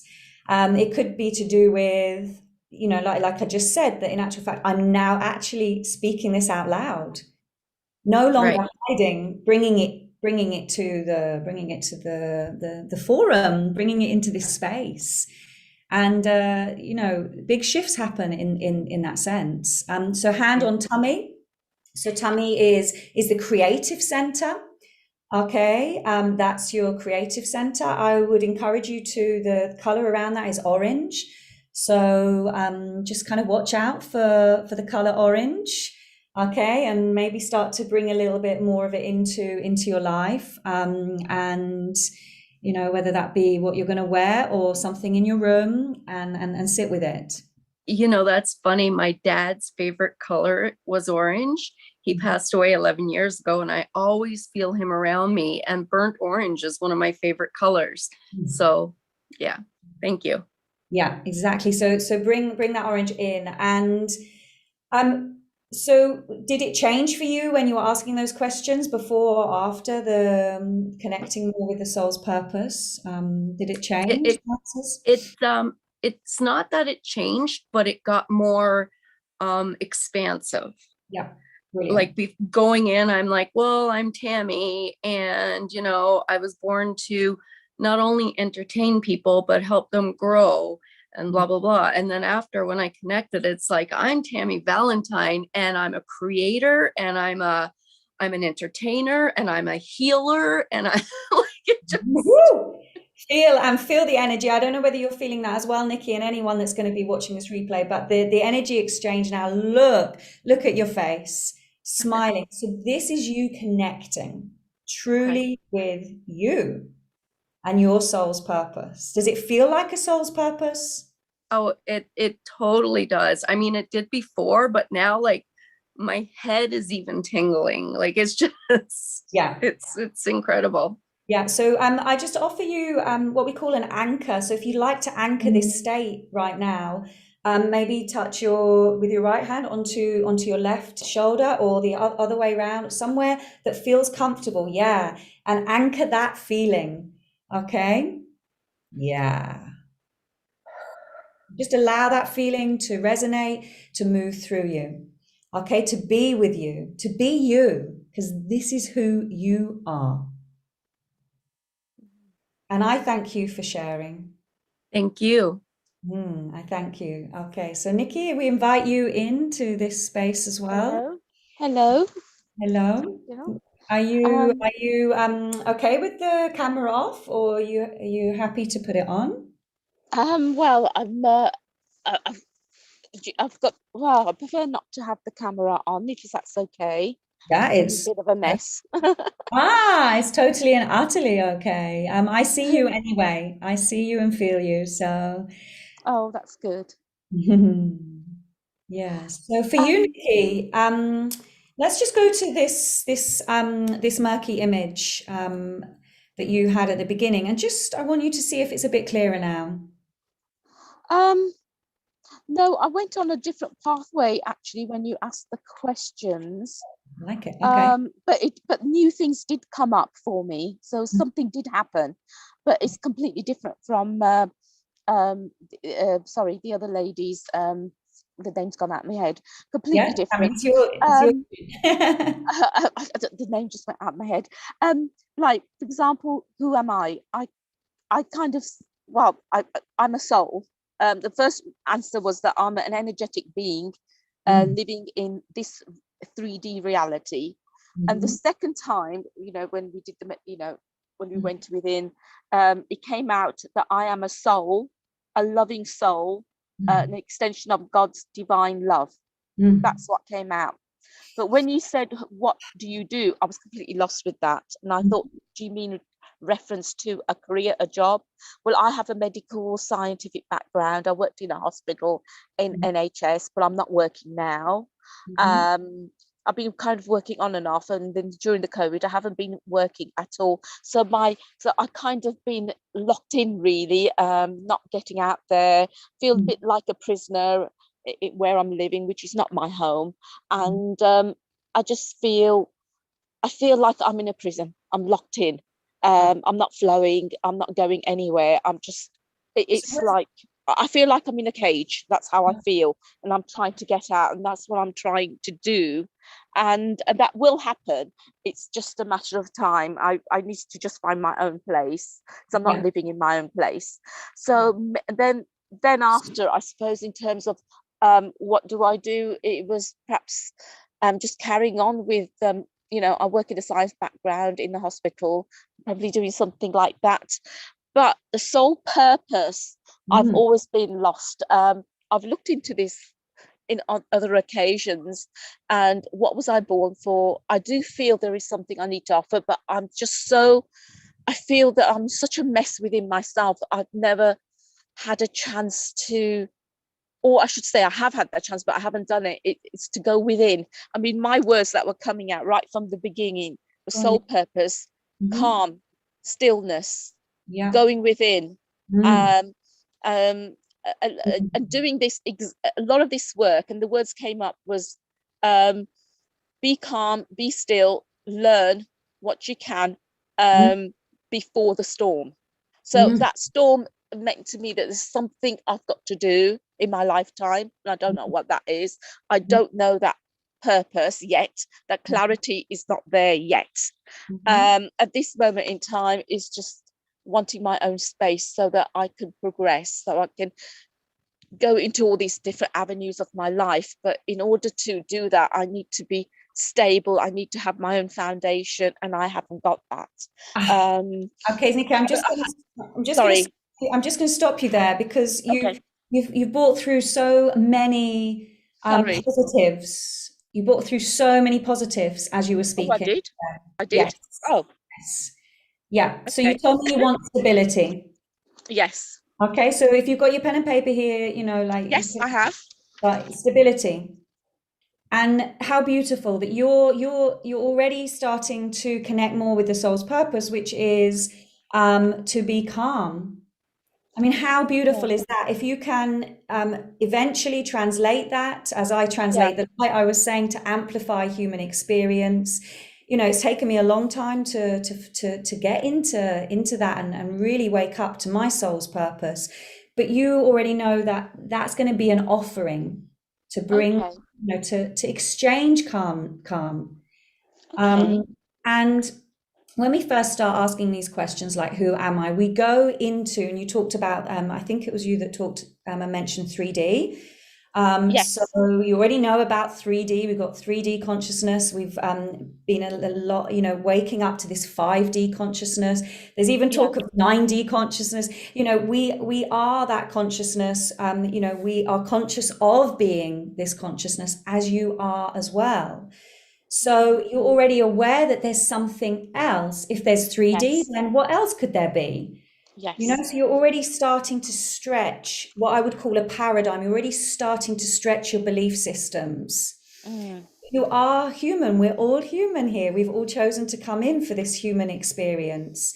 Why a lot of the time when I ask people, to connect to the ground, to the earth, because that very much quickly takes us into, okay, I have connection. If today I don't feel much else, I can connect my feet to the earth. I can feel that, get into that feeling. Yeah. That's absolutely beautiful. So, the security and having your own place seems like it's really, really important.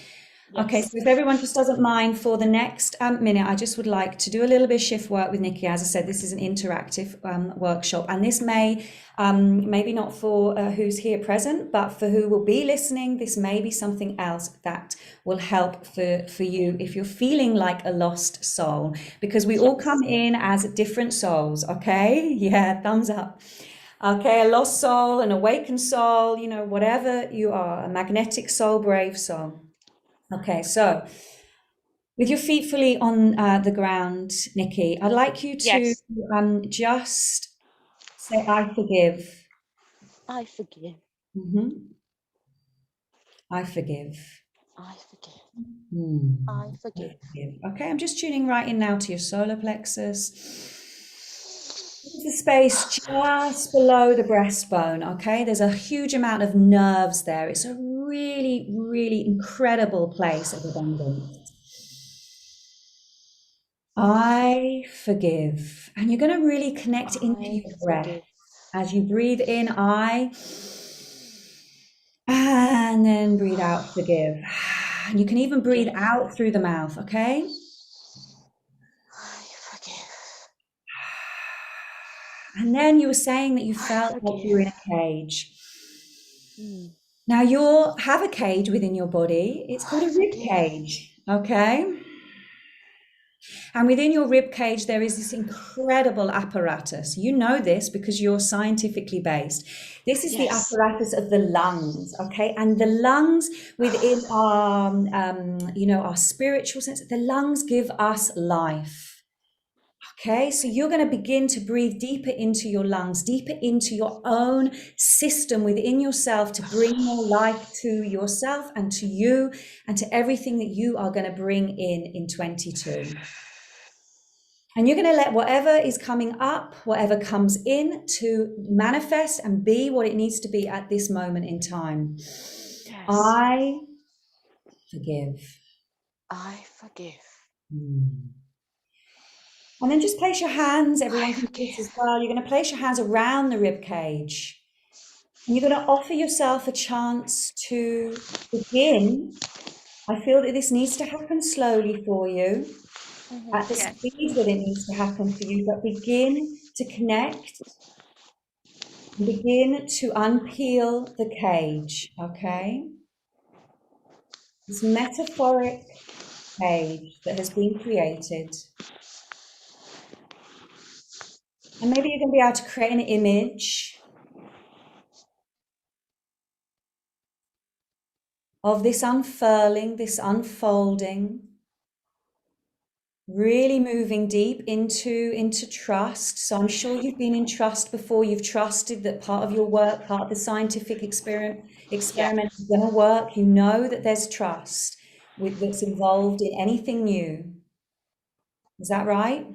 Yes. Yes. Mhm. Absolutely.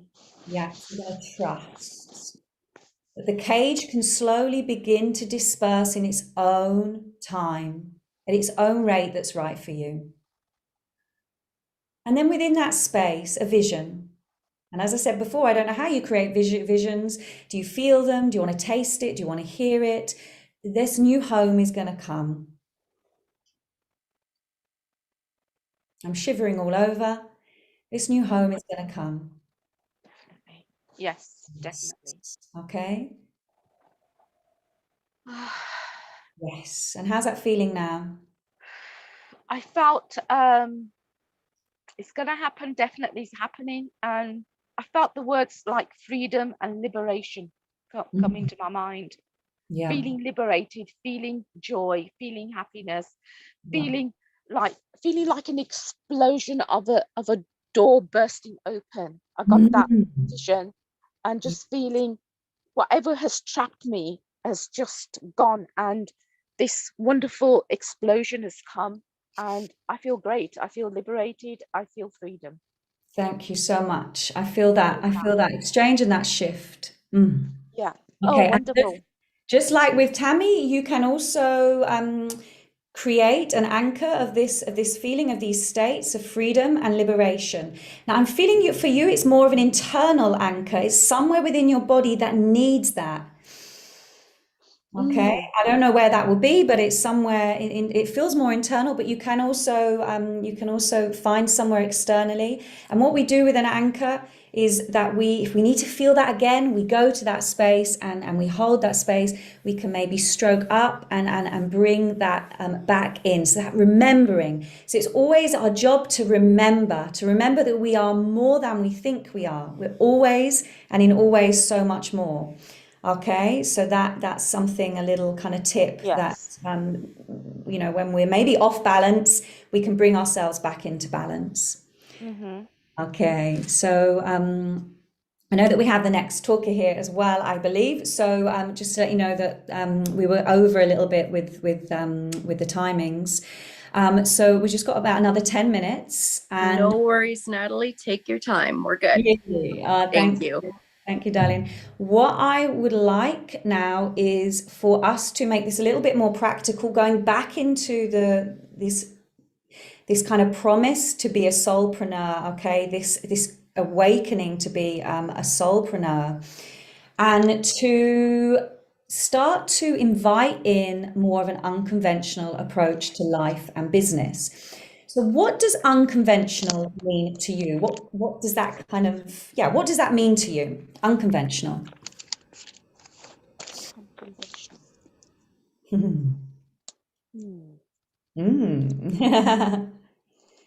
Did So you we want us to say it? say it out loud, yeah. This is interactive. Let's throw it out there. Does it? Go on, Nikki. Against the norm, going Okay. against regulations, Okay. Yeah. and Okay. authority, maybe Yeah. Different. Exactly. And for you, Tammy? something different. Not being quiet and just getting out there. And when everyone else is like down and all doom and gloom, I'm the one that's dancing around and trying to bring light into the room. So that's unconventional, because usually when you're in a room of people that are down and negative, like, I'm empath, so I do feel it.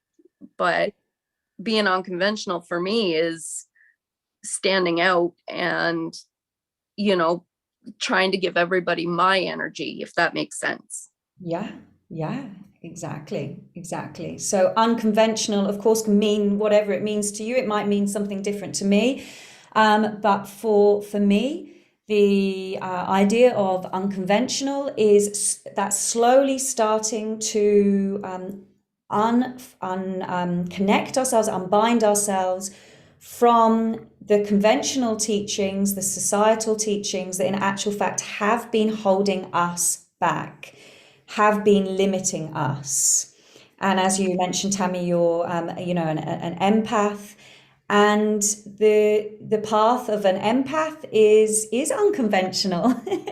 We cannot fit in, we find our tribe, we find the people that we can fit in with and resonate with us. And I know the speaker before was talking about this, hang around with people that bring positivity into your life, positive people. And it takes time to find that.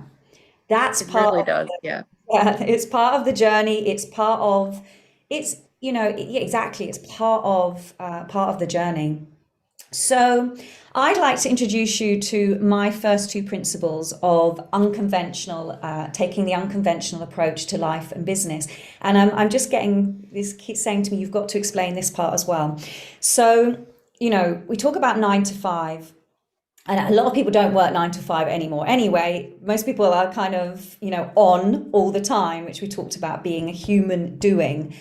But we may still be working in that structure. And a lot of people talk about the masculine structure of a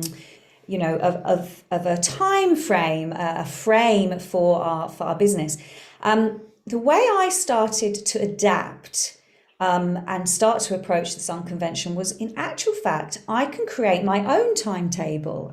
Wouldn't that be amazing? And I started doing that at 27. I was working as in a school, so in a system. But I remember a little pupil coming up to me. I was a singing teacher at that point and a vocal coach. And she'd, why do you start at 11 o'clock in the morning when everyone starts at 8? And I said, Lindsay, because I'm clever. Because it's the winter and I need to have a lie-in. you know, and also my body doesn't work in the same way as it would in the summer. And now I look back and I realize, I was already working with my cyclical nature. We have forgotten this. Nikki, this might kind of really resonate with you as well. You know, when we're working, Yes. we've forgotten that we are cyclical beings, that we are moving, you know, with the seasons and with the Yes. cycle of the moon. You know, this impacts and affects our, you know, affects our moods. So that's one thing, one invitation in the approach to life and business in an unconventional way, is that in actual fact we can start to open it up and develop it to work for us. Okay, so making the timetable, making it work for us. And the other thing is, and it's actually my soulmate that helped me understand this, is that life and work actually can be integrated. Why do they need to be separate? You know, and you, I feel, Nikki, also you'll be bringing in your soul's purpose, whether or not you can initially speak out about it in, you know, in this place that you work, but you know that you'll be bringing it in and it has an impact. Oh, sorry, could I just butt in? I'm not working. I was on a contract, a job basis, so I'm not working. So I could actually go into a different direction in life, but I may go back into the science, but I just don't know because I'm not working at the moment. Exactly. So, but maybe that's a gift as well, you know, and Yes. other people, you know, that will come in to listen to this, you know, that there is this gift that we can bring in, whether we're working, you know, in wherever we're working, we can bring in the gift of the soul's purpose as a soulpreneur, you know. So unlabeling the labels is something that's very Yes. important, but that'll be a talk for another time.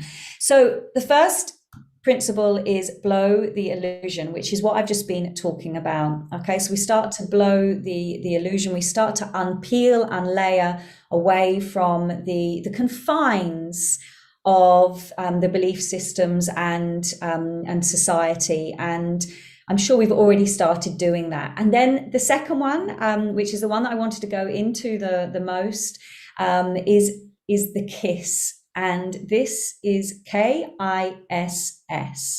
Okay, it's keep it super simple. The gift I would really like to leave you with today is keeping things super simple. We can tend to overcomplicate. And when we overcomplicate, going back to what we were speaking about at the beginning, that's when the internal can become unclear. And we want our systems to be as clear as they possibly can be. And you've already got those 10 steps that the speaker before created. And for me, having a clear energy, you know, having rituals, having the space within our lives, having these people around us that communicate, going and finding fun in seeking the right tribe, helps us to start to build this principle of KISS, keeping it super simple. Okay, so if we for example, Tammy, on stage, I know I'm going to be on stage. Now, there's some steps that are gonna take you there. Okay, so you can write, the vision is on stage, and then you can start to write the steps. And when we start writing it down, we can see where we're getting in our own way, how are we overcomplicating it, and then you can start to make your own KISS, your own, you know, KISS steps, the steps that will help you to keep it super simple. So this is going back to that manifesting, to radically manifest. Now, I believe that you already know within you, you already have that power within you to bring this into fruition. And it's just sometimes writing steps out, it's simple. You know, like seriously, my whole body is actually vibrating because I can feel the energy of being on a stage with like I was going to say a bad word, a ton of people, like just absorbing my energy. Don't edit yourself, express yourself. I know there was the F word that came up, but you know, we have to understand we have to express ourselves, you know. So it was funny because I wrote a book last year and one of my friends said, wow, you use the word shit a lot. And I was like, I'm using the word shit because we need to clear our stuff. But it was just, it felt like it got through. That word was going to get through the stuff for people. It was going to clear quickly. Okay. And so express yourself. Unediting yourself is very, very important. Okay. So you have 3 minutes. If you go to the chats, hopefully you can now see what I put up earlier on. Me to everyone, and there's a link there. It says Soul Purpose Quiz. Okay. Okay. And I'd like you to copy and paste that. You might have to copy and paste the whole thing. And I'd like you to take the last 3 minutes to do the Soul Purpose Quiz. This is something you're going to come back to if it resonates with you. Okay. But I'd like to know what your soul purpose is after taking the quiz. I'd love to do the quiz. I'm just afraid that if I hit the link, because I'm on my iPad, I might end up cutting off. And I'm hosting this for Sarah, so I don't want to mess up. Okay. I'm actually doing it. Amazing. Okay, He's doing it. Okay, so Tammy, you can do it afterwards. You can always come back in, I think. Okay, so it only takes 3 minutes. Sorry, I just lost it. Okay. See, that's why I'm afraid to go out. All right. Yeah. Okay. No, I had it. I tapped on it by accident and messed it all up. So, I was actually there on it. Okay, amazing. I'm going to do it again. Okay. Yeah. There we go. I'm just going to go back into it. Yeah, you go back. You mute yourself. Just take your time and come back in, Nikki, after you've done it. Yeah. Mm-hmm. Yeah. Oh, I'm fine now. I've gone back into it. So I'm about to take the quiz now. Okay, I can post the link again. Yeah. Sarah's asking me to do that.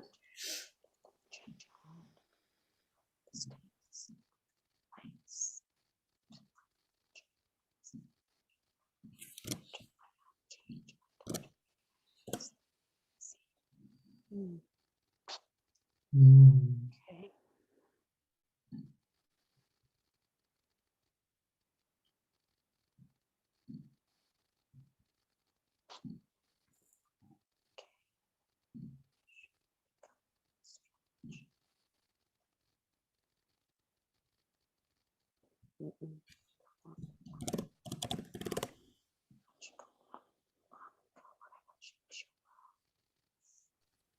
It's just so quiet while she's doing the quiz.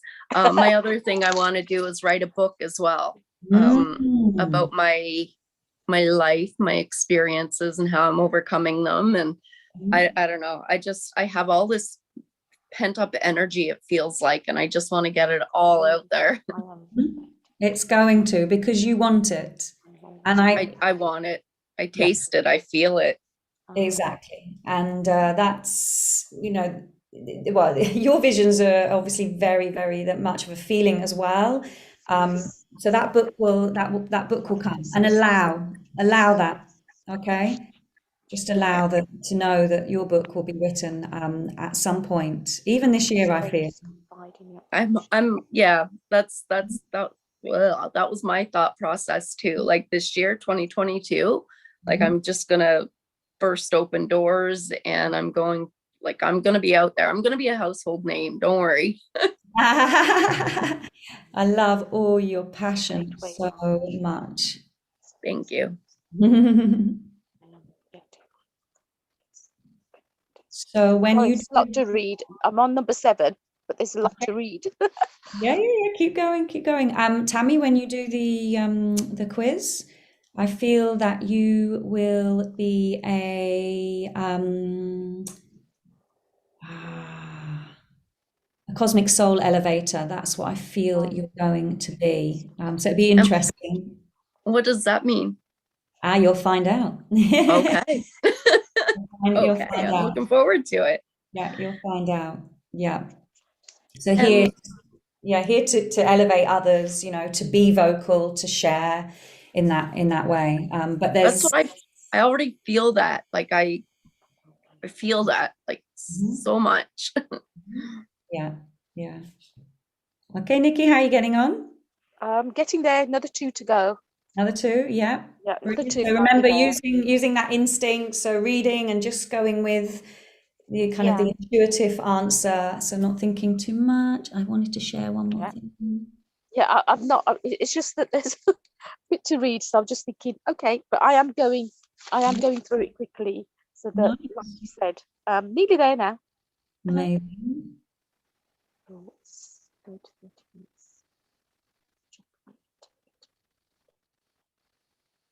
Nearly there. Last one. Amazing.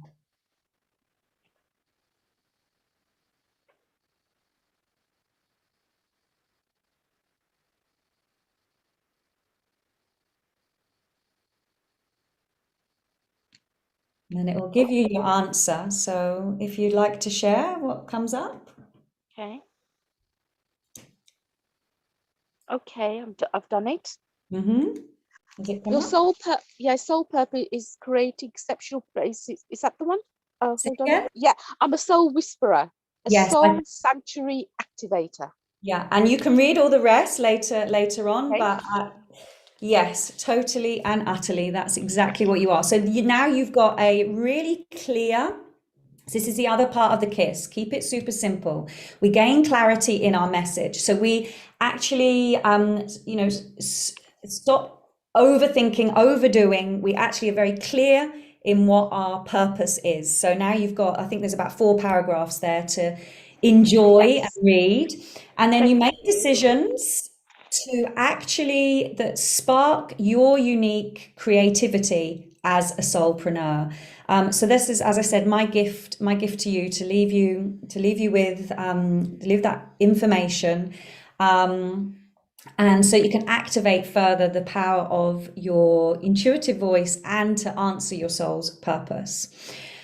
And then also in the chat, I've put some, if you want to stay connected with me, I know that Sarah is also going to be emailing this information out, but there's some information there, and there's also another free download there to, it's called The Ultimate Guide to, Ultimate Soul Hustler's Guide to Change. So again, that's something else that you can go into, everybody, and just start to delve a little bit deeper and really start to unlock your unique creative spark as a soulpreneur. Thank you so much to Sarah for allowing me to come in and play, and to Nikki and Tammy present, and all others who will be listening. Thank you. Thank you so much, Thank you. Natalie. That This was was been- unbelievable. I'm doing the Yes, quiz on thank you. my phone, actually. Yay! It's fun. Perfect. Thank you you. so much. Yes, thank you so much. Thank you for all your kind help and guidance. Yes. Thank you, Natalie. For my life. So I'm really, really touched by that. Thank you. Yeah. Yes. Beautiful. Thank you so much. Enjoy the rest Thank of the you so much. Thank you. Bye-bye. Bye. Bye-bye.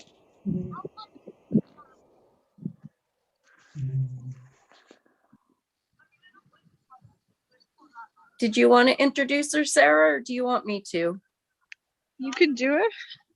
I'm not sure how to pronounce your name, sweetheart. Me Is neither, it sorry. Effie? I'm sorry, I should have said. Tammy, thank you so much. Thank you for having me. My first name was pronounced Aoife.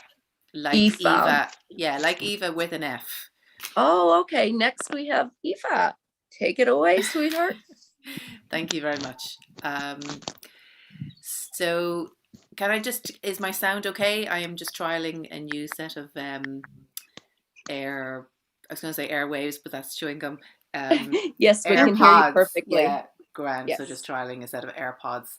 So thank you very much for having me. I'm just going to share my screen, and I will introduce you to my magic money manifestation method. Wow. You'll get to, I like alliteration. So one of the reasons I came up with my alter ego, Prudence, is, well, Irish names, if you're not Irish, can be a little bit difficult to pronounce. So coming up with a name that was easier to pronounce and spell was part of the motivation. But it also allowed me to sort of channel my inner superhero.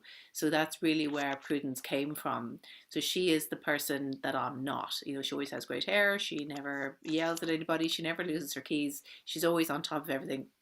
And her house is always really clean and tidy. So she is the person that I'm not. And when I step into her, it gives me a sense of inner confidence, because probably my dirty little secret is that I actually, as a person, lack a little bit of self-confidence. And so I step into Prue when I want to do things that make me nervous. So I've been listening intently over the last day or so to the speakers, and everybody really talks about intuition and kind of really tuning into yourself and following your instincts and following your soul purpose, and the power of manifestation. But manifestation, there's nothing odd about it. To manifest simply means to bring about, to make something happen. And many, many, many years ago, I said to myself that I really wanted to be a writer. I was probably about 7 at the time, and it was maybe like writing a shopping list. I thought it would be a really cool thing to do, to be a writer. So about 40 years later, I said, if I want to be a writer, then at some point I'm actually going to have to write something other than the shopping list. So if you want to, and I did, and I have gone on then to become a 4-time best-selling author. So if you want to do something, whatever it is, I know there's somebody here who wants to speak. When you want to do something, sometimes you just have to do it. And it doesn't matter if it's good, bad, or indifferent, because nobody else knows what it was supposed to be like in the first place. So it can only be good. So as I'm talking here, I just have a deck of oracle cards on my knee, and just before we start, I'm going to pull a card. Okay, oh, that's very interesting. The card I got was Epiphany. So I'm not sure if you can see it. And this is a deck of cards, Ask Your Guides, from a lovely girl called Sonia Choquette that I had the pleasure of meeting a couple of years ago. So Epiphany is when it's like an aha. And it's interesting as well, because I think the 6th of January was the Epiphany. So an epiphany is when you'd like, oh, now that's what I need to do. That's the reason I was put on this earth. That's the topic for my speech. That's the slant for my next book. And it is interesting that when you're in alignment with your values, whatever your values are, but when you do things in alignment with your values, abundance will flow into your life. It's like connecting the dots, lining everything up. It's call it whatever you want, but when you are, I'm hearing kind of tapping. Is that me? Okay. When you are in alignment with your purpose, whatever your purpose is, things flow. And like, I don't know what anybody else's purpose is, but if you are feeling resistance, you're feeling like you're hitting your head against a brick wall, you feel like, why is just nothing in my life going the way I want it to go, then I'd really encourage you to just take a step back and saying, what are my values? What are the things that are important to me in life? And am I working in alignment with those values? And only you can really answer that question for yourself. So we'll make the session quite interactive, and I'll just tell you a little bit about myself. Like I said, I actually do lack, at the moment, I lack a little bit of self-confidence. So I put in those kind of little, at the moment, for now, little caveats at the end of sentences, sometimes to remind my subconscious mind that this is not a permanent state, it's not a permanent position. So I tend to hide behind studying. And a real sign, if you are feeling that you kind of have a bit of a lack of confidence or you have imposter syndrome, is, and it's quite prevalent in women, say, oh, I just need one more piece of paper. I'll just do one more degree, course, program, certificate, whatever. And so I might have gone down that path. So I am a certified money coach. I'm also a member of the Institute of Banking. So I am retired, kind of semi-retired financial planner. That's the quickest way to clear a room, is to tell people that you're a financial planner. I'm very proud to have taken 10 years, only 10 is what people say, only 10 years to do my undergraduate degree with the Open University, and that's a whole other story in itself. And then I was really lucky to go on and study in Trinity, and then do lots and lots of other things. And like I said, when I was about 7, I think I said I always wanted to be a writer. And 40 something years later, that at some point, if I want to be a writer, I am actually going to have to write something. So I challenged myself to write a book in a weekend, which I did. And the first book I wrote was The Beginner's Guide to Budgeting and Financial Freedom. And there are actually words I don't really use very much anymore. So I locked myself into my house for a weekend. I organised enough food, and I played a game with myself that I wasn't allowed to leave the house until the book was written. Now, I wasn't writing completely from scratch. It was a book that had existed in my head probably for about 40 years. And so I wrote it, formatted it, and hit the publish button on Amazon Kindle. And nothing happened. Nobody bought it. The world didn't end, and I didn't die. And it was full of mistakes. It was full of typos. It was full of grammatical mistakes. The first cover stank. Everything about it was absolutely dreadful. But that didn't matter. None of that mattered. What mattered was that I was able to tell my subconscious mind that I was a writer. And I just overcame that mental obstacle that everybody has at least one book in them, and very few people have the confidence or the courage or even the motivation to sit down and put pen to paper or put their keys on the keyboard, or however it is that you go about writing the book. And the point I'm trying to make is there something that you really, really, really want to do, and you've been putting it off and putting it off and putting it off? What's one step that you can do today to make that happen? That's the power of manifestation. Everybody can have thoughts and visualizations, and we can all think about things, and I can sit in, I can sit in the middle of my living room, where I'm sitting at the moment, and I can say I'm visualizing my new home, I'm visualizing my new car, I'm visualizing my next bestseller, I'm visualizing all these things. But at some point I have to get up off the floor and do something about it. So I decided that one terrible book was not enough to make me a writer, so I continued writing a few more, and then wrote a few more, and then wrote a few more, and then hit the bestseller list a couple of times, which is good. And I have another book in my head which will be manifested this year, because 2022, I'm really into numerology and I like numbers, and I think 2022 will be a magical year for a lot of people who tune into their own intuition and their own soul purpose. So this is my son. This is a bit about me and my family. So that's my son and myself. I think we were in the park. I'm actually not quite sure how that photograph snuck in there, but there it is anyway. And I do believe that things happen for a reason. So he does tend to photobomb things, and he does feature a lot in my programs and feature a lot in my writings, because he is a huge part of my life. So how do you make something come to pass? How do you bring more money into your life? How do you bring more abundance, or whatever it is that you want to bring into your life? Well, there are 5 steps. So I love numerology, and I really, really like alliteration. And the first step is why. It's not what, because everybody knows what I want when I ask them what you want, and well, most people tell me what they don't want. And then once we get all those things out of the way, then I say, well, what is it that you really, really want? And then they'll tell me what they want. But that, in a sense, doesn't really matter. And I'm not dismissing what people really want to bring about. But what I want to know is why. Why do you want it?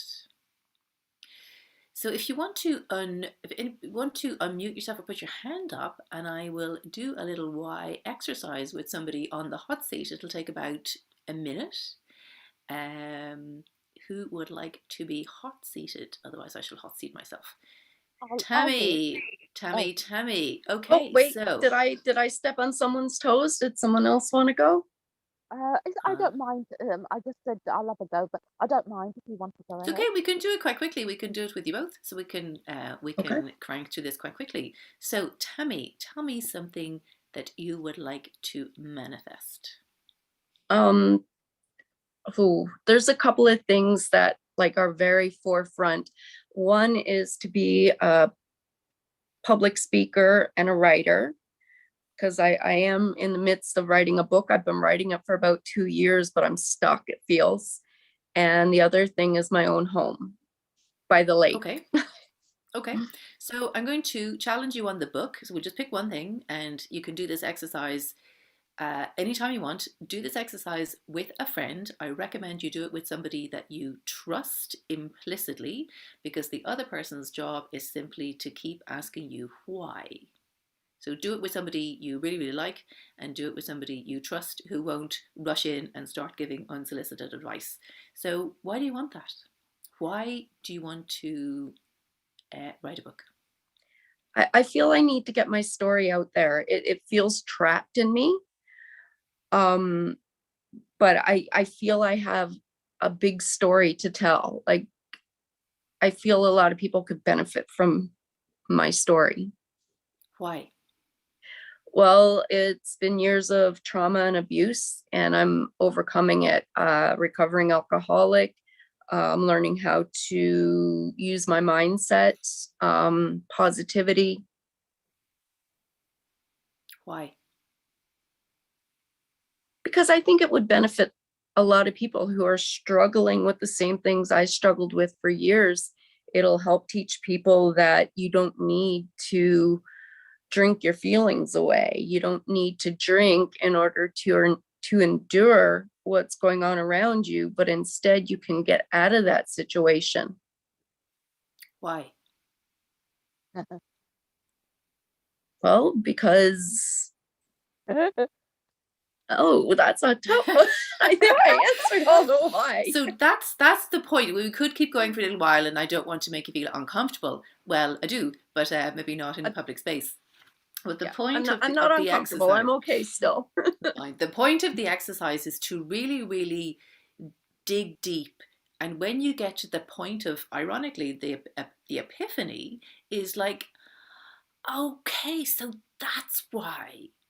And that's very personal. That is between you and you. But when you get to that point, nothing will stop you. Absolutely nothing will stop you. So, Nikki, would you like to give it a go for 30 seconds? I'll put you on the hot seat and see if we can get to your, I can't guarantee we'll get to your epiphany, because it can take anything between kind of, 30 seconds and 30 minutes. But tell me what it is that you want. At this present moment, I'm living at someone else's home, and I need to get my own home, Okay. my own place. Why? So I could have stability, peace, and more than anything, it's that I feel that I'll have a foundation and my brain will be a lot clearer, and I can then start sorting out everything else in my life moving forward. Why? Because I feel that it's affecting my health. I feel cluttered mentally, emotionally, and physically. The last 2 years have been traumatic, and I feel that I need my freedom. I need my space.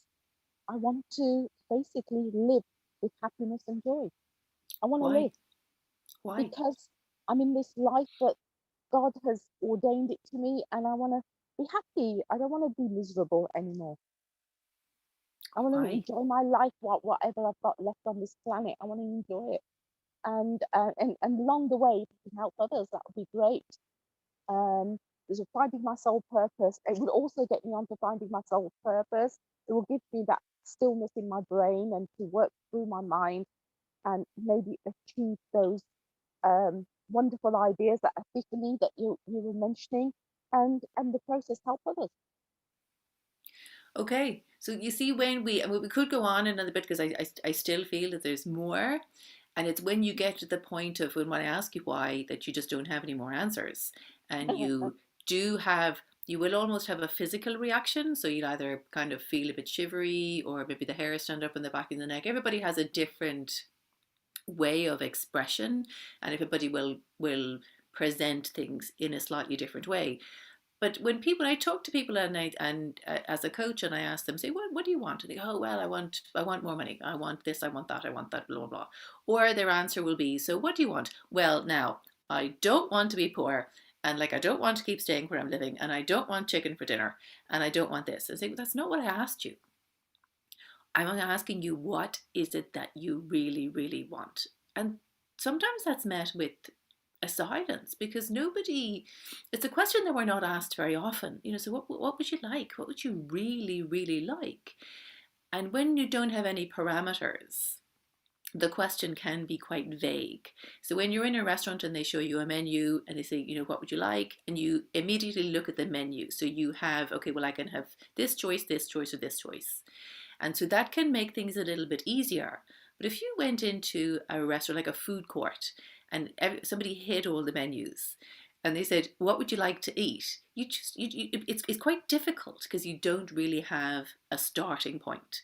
So if you're struggling with well, I don't actually really know what it is that I want, then list all of the things that you don't want. Get them out of the way. Write them in black, because black is absence of color. So, well, I don't want this, I don't want that, I don't want. Okay, fantastic, all done and dusted. Now you know what it is that you do want, and you want the opposite. So you write down, okay, well, I don't want chicken. So, okay, well, you might want fish. So you write the thing that you do want in a color that you really, really like, a color that inspires you, any color other than black. And because, like I said, black is absence of color, so we write the things that we don't want in black. So there's almost like, okay, I'm going to get those things out of my head, write them in black, and now they don't exist anymore. So I'm clearing up space in my brain for the things that I actually do want. And then write down the things, the experiences, the feelings that you really, really do want, and do the why exercise. And when you get to the root of your, okay, yeah, now I know. Now I know my purpose. Now I know why I want to do this thing, have this thing, go to this country. It's just so much easier, and it makes things so much clearer. So how are we going to get to that point? Declutter, absolutely declutter, declutter, declutter. And once again, we have much more alliteration, a little bit of numerology. So we have 5 F's. And those 5 F's are, if something doesn't fit, flatter, or function, or fill you with joy, fling it out. And you can apply that principle to people. So if something doesn't fit, if it doesn't fit my body, if it doesn't fit, like if my jumper is too big, your t-shirt is too small, your socks are too tight, whatever it is, something doesn't fit your body, it has no space, it has no place in your life. If something doesn't fit into your house, Irish houses are quite small by American standards, and lots of Irish people whizzed out and bought these enormous big American fridges, and there was lots of stories of these huge big fridges not actually physically fitting through people's front doors. Anybody who does have an American fridge bought the fridge and then built the house around it. So if something doesn't physically fit into your house, it doesn't fit your values, it doesn't fit your body, it doesn't fit, just doesn't fit, it has no place in your life. If something doesn't flatter, so like, how do you feel when you wear that thing, wear that jumper, wear those socks, wear those shoes? How do you feel? Even your comfies, your comfy clothes really do need to flatter your body, and there is no reason why they can't. So whatever it is, your favorite pajamas, your favorite jeans, your favorite whatever's, when you put them on, do they make you feel good? How does this thing make you feel? Does it function? Does it actually work? Does this thing work? Is it a clapped out pen? Is it a broken something or other? Is it, no, it's fine, you just have to kind of twiddle this bit and you have to just jiggle that. They're just annoying, and these things are energy drains.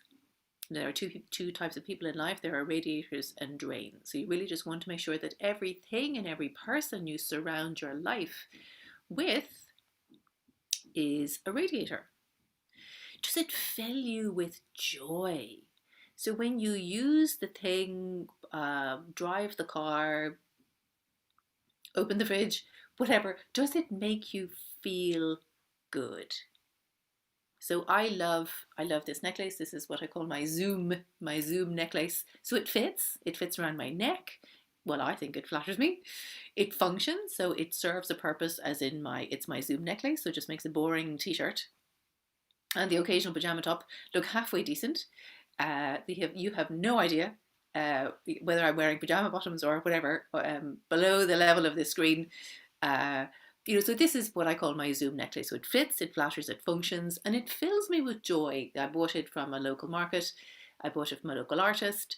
So for lots and lots of reasons, it fills me with joy. So this will definitely be staying in my life and staying in my house. So apply that principle of fit, flatter, function, fill me with joy, if not, fling it out to all areas of your life, and start with something small and manageable. Maybe start with your sock drawer, or start with your underwear, or start with, rather than starting with something enormous like your family. So do start with something small, take those steps, and be quite critical and be very honest with yourself. And it doesn't matter if all you're left with is one jumper. It doesn't matter. At least you know that that jumper brings you joy. And when you are in a more joyful space, you actually raise your own vibrational energy. And when you're vibrating at a higher frequency, you attract more higher frequency people and experiences. So you can never be done with the decluttering. I'm a constant declutterer. I'm a minimalist, and most of my friends know that. And it is, but the standing joke that I'm having another declutter. But the clutter sneaks back in again. It doesn't matter what you do, that the clutter will sneak back in again. So the decluttering is a constant process. And surround yourself not only with physical objects that bring you joy and make you feel good, and when you look at them that they raise your vibrational energy, but surround yourself with people that actually make you feel good about yourself and raise your vibrational energy, and people who will challenge you in a gentle way. Everybody really needs to be working with a coach at some point, and I'm always working maybe with 2 or 3 coaches. I'd have different coaches for different things.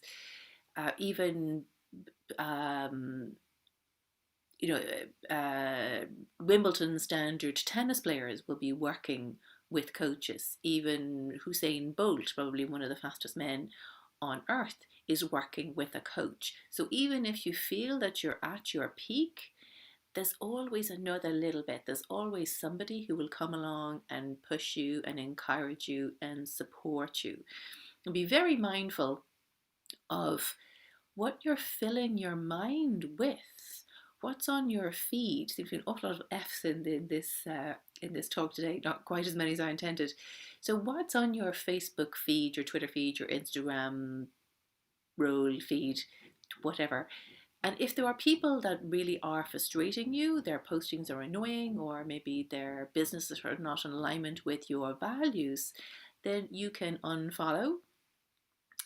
Sometimes you don't want to unfriend, because that might be, the other person might take offense or maybe get upset, but you can unfollow them, you can hide them, you can snooze them, you can do so many things to curate the clutter that's coming into your subconscious mind. So I very rarely read the news. It's not that I don't know what's going on, because if it's important, I know somebody will tell me, and I walk past any shop anyway and I see the headline of the newspaper, and it's actually quite difficult to avoid the news. But I don't wake up in the morning and go, oh my goodness, I just really want to know all of the dreadful things that happened in the last 24 hours. So if I do occasionally listen or read the news, it'll be later on in the day. I just try to make sure that my first thoughts are the first thing that I see, or certainly the first thing that I'm nourishing my body with is something fulfilling. So I start my morning with some warm water and lemon. maybe a little bit of journaling, and maybe a short meditation, just to gently bring myself into the day and raise my vibrational energy. And the fourth step is taking action. So with great power comes great responsibility, and Spider-Man said that. But taking action is very important. And with taking action, everybody takes action every day. Every time you put one foot in front of the other, you're taking action. But taking inspired action is the real key. So I'm going to just keep an eye on the chat and see what's going on. The comments by the American page. Sorry about that. Just wanted to make sure that I wasn't missing anything. So inspired action is really, really, really important. And inspired action comes back to your big why. Okay, what is this thing that I want to do, and why? Why do I want to do it? What is this thing that I want to achieve?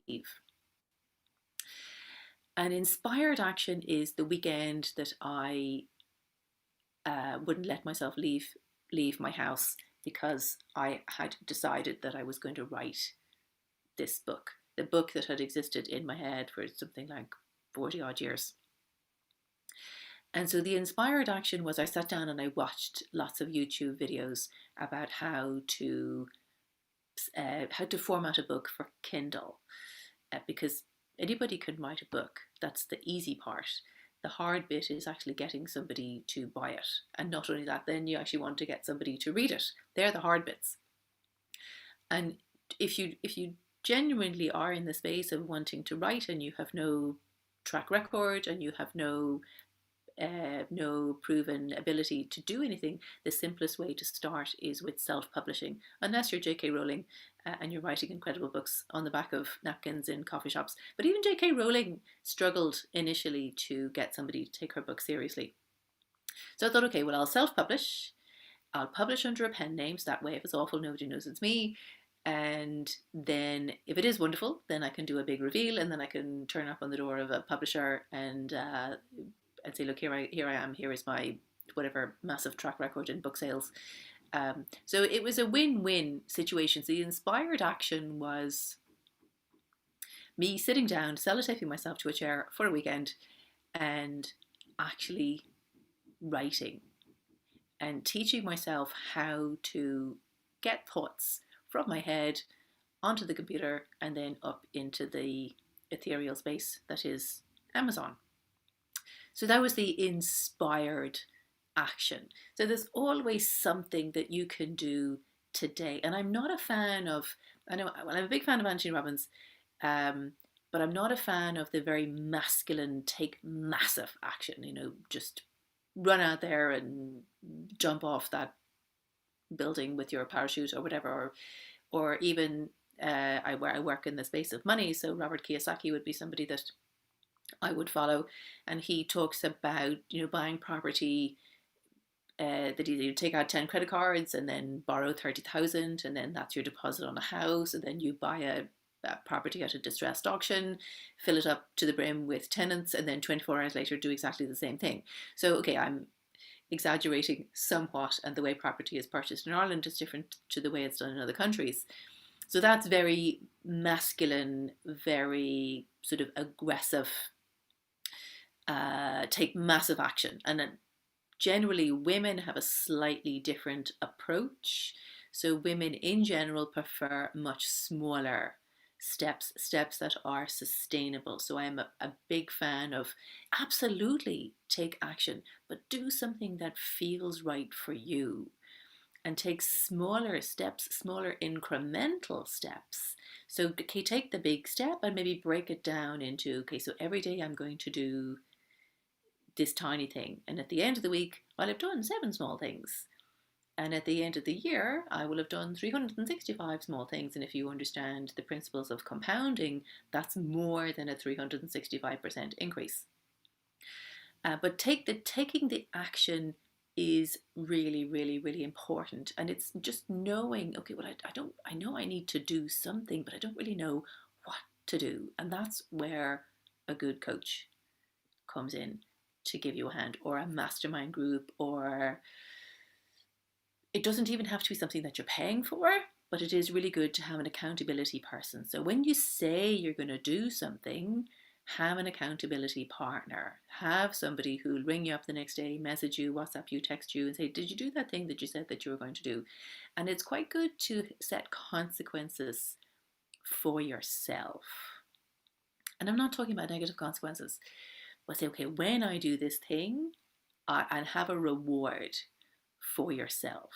And if you really want, you could have a negative consequence. Okay, if I don't do this thing by this date, then I have to, and try and make it a win-win. So if I don't do this thing by this date, then I'm going to donate this much money to a particular charity or something like that. So that like it's a win-win. But make it an amount of money that would maybe cause you a little bit of discomfort so that it does motivate you to do the thing that you said you were going to do. Okay, so it is decluttering and manifestation and all of these things. It's not okay, that's it now, I've done that. It's lather, rinse, repeat. Apparently when I started school for the first time, I was about 4 when I went to school, and this going to school was a big thing. Like you're going to go to big school now, and you'll be out of your play group that you're in, and you'd be big and like all the other children. And I was okay, that's fine. Worked myself up to yes, I was going to go to school, and so apparently I did go to school, and I went to school for one day. I came home and said, okay, that's it now. What's next? Because I had done the thing that my parents had built me up to do. So yeah, okay, I've gone to school. That's great. Now I come back. I can go back and play with my friends, and I can go back and play with my toys in the playgroup that I had been in. And my mum said, "No, you go to school every day." I think if my parents had told me at that point that I was going to have to go to school for about 14 years, I don't think I would have left the house. But everything is an iterative process, and it is literally lather, rinse, repeat. And okay, yeah, and I've moved myself forward, and it's raising your vibrational energy, but it's also raising the standards of your own life. So if you're in a place at the moment where everything just feels a bit economy class, like a bit sort of, oh crikey, surround yourself with things that bring you joy. So if an abundant lifestyle is something that you really want, which I believe is available to everybody, what does that look like for you? What is your version of an abundant lifestyle? And I'm using these terms quite loosely. But certainly in my vision of an abundant lifestyle, having holy socks and clapped out jumpers, those things, they just don't feature anywhere in my vision of an abundant lifestyle. So I don't have any holy socks. Okay, I might have 1 or 2 clapped out jumpers, but they're my favorites. But I don't have any clapped out socks. I don't have any underwear that annoys me or stabs me or is uncomfortable, because they're just not allowed into the house. And I have the most beautiful mugs that I can possibly get. I don't have any with me at the moment. They're all in another room. But with starting with small things, it can be, because I'm a writer, I grant myself permission to buy expensive pens. So I just happen to I really, really like Swarovski. I'm not a sparkly person, but I quite like Swarovski, and they make really nice pens that write really nicely, that fit my personal spending plan. It's not quite a Mont Blanc, but anyway, Swarovski pens fit my personal spending plan. They're between kind of 20 to 30 euro, which for me is affordable.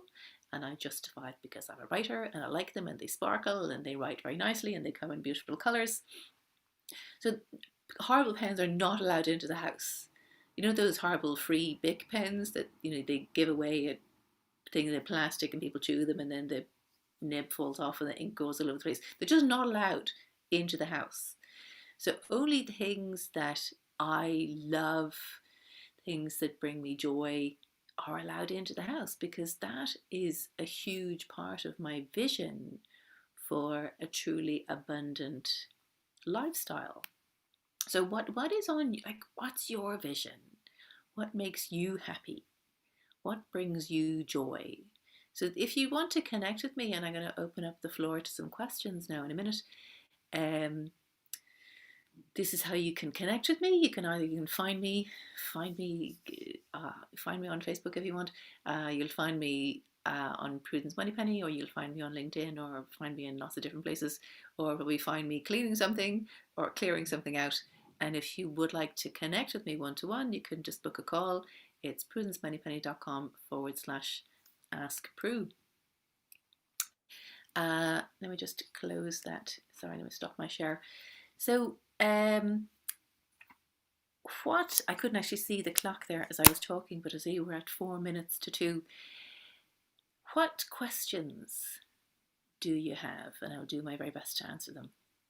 I'm not sure I have questions, but when you were talking about mugs, I love mugs. I love my tea.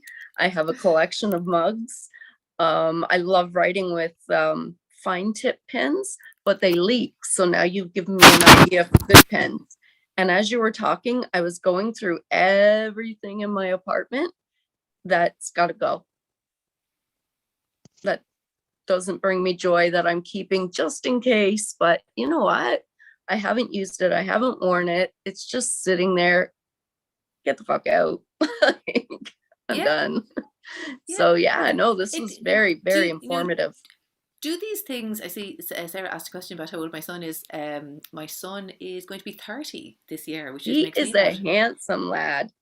He comes from good stock. So that makes me about 172. So like the declutter doesn't all have to be done all at the same time. I've moved house so many times now, I could probably just move house with one hand tied behind my back. So I am the queen of decluttering. And it's in my book, shameless plug, Clear Your Clutter, Change Your Life, that I had a house fire, this was about 20 years ago now, actually. There was a house fire.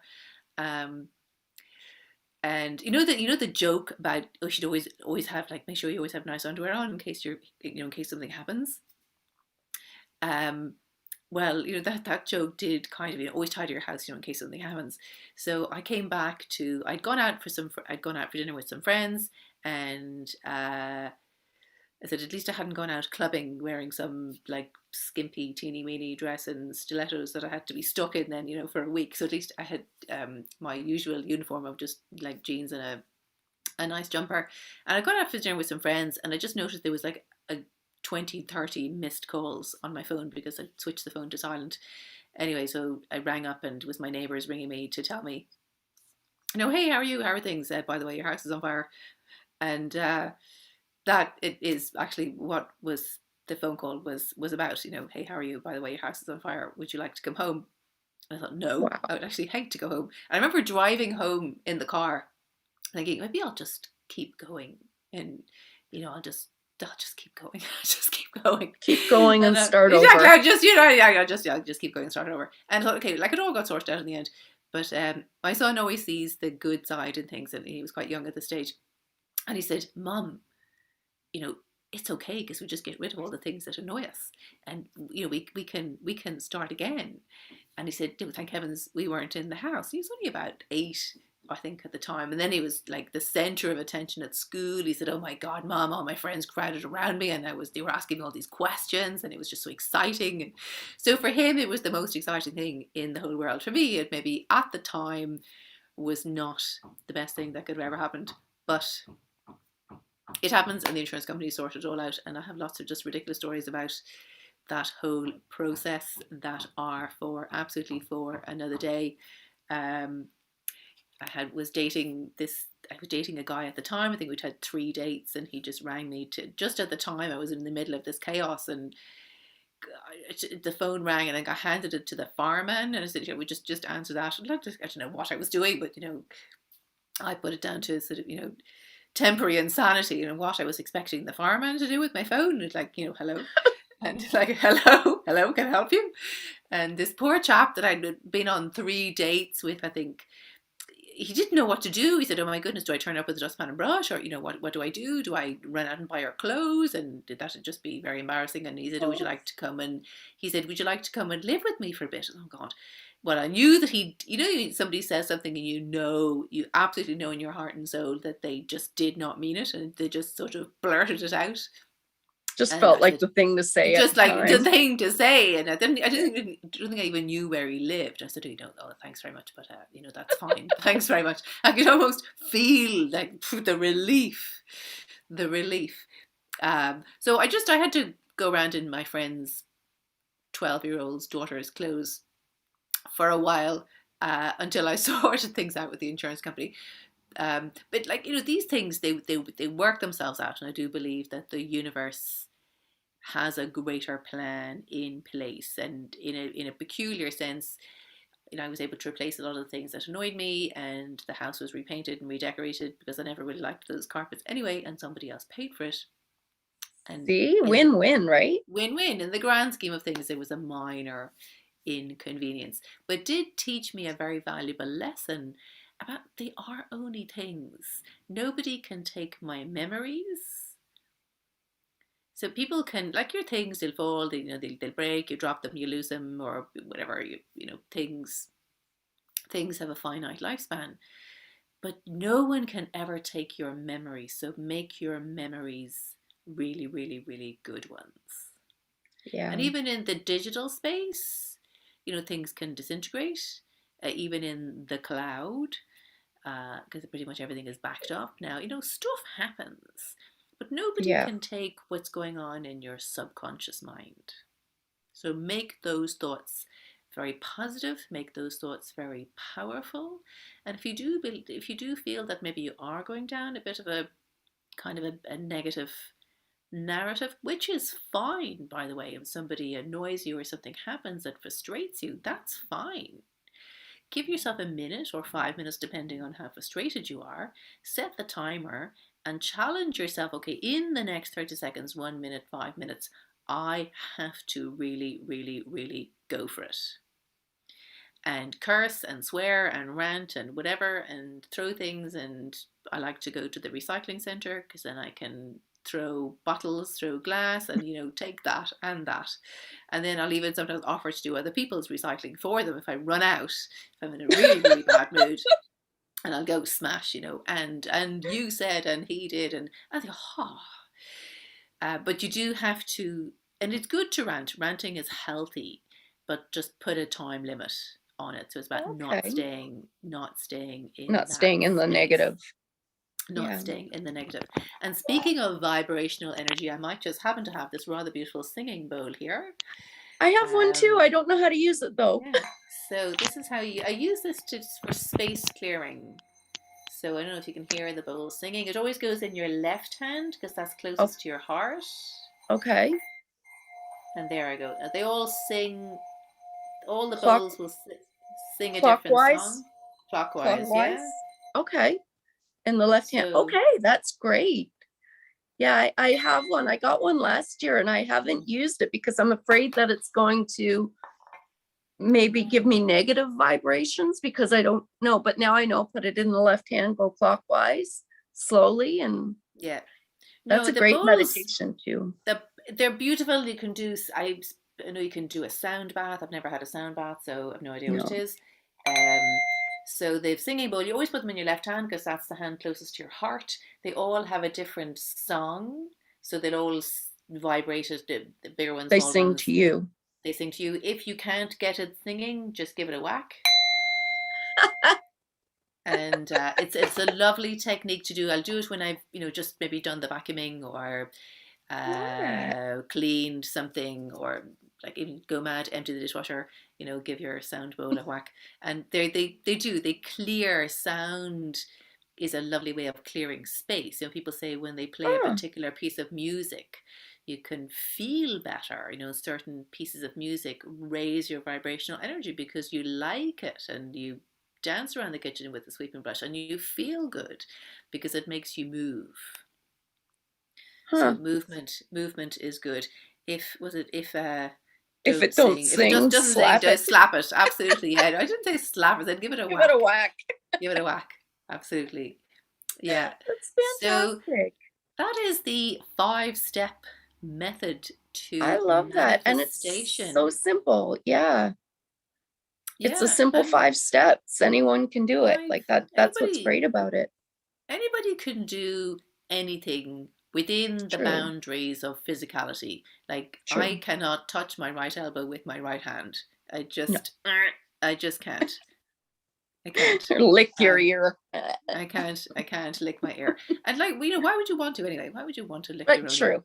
Yeah, Why would you true. want to lick anybody else's ear anyway? Yeah. Why would you want to? But I do believe in most cases that when you delve deep into that big why, I want more money. Well, why? So I can buy more stuff. Well, why do you want more stuff?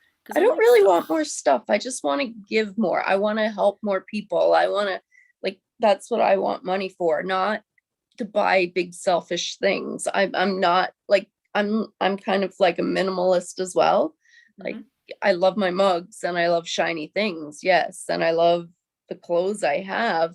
But I mean, there is a lot that doesn't really fit me that I was holding on to. I can get rid of. But yeah, like, that's why I want money, just to get my voice out there and to help other people. Well, money, when people come to me for coaching and I go, we do an intake and whatever, and they come to me with what I call the presenting problem. So the presenting problem is, this is what they say. It's a bit like a sign and a symptom. A sign is what you can see, and the symptom is how you feel. Because I was an emergency first responder for a while. But now I have far too many other things to do now. Far too many things to clean now. It's just much more fun and less stressful. So people come to me, they come to you with a presenting problem. And when you delve deep, you delve down and discover, okay, what is the real thing that they may not even be consciously aware of? And delving down gently gets to the root cause. And lots of people, particularly around money, they have these wounds or feelings or scars, or kind of like, well, that was maybe not a great experience I had that time with money. And it would happen when they were very young. And their subconscious mind is still aware of it, but their conscious mind is not aware of it. So through coaching and through gentle processing and gentle questioning, we get to the root of some of what I call those money wounds. So somebody said, wearing old clothes at home that are comfy and functional. Absolutely, yeah, wear your comfies.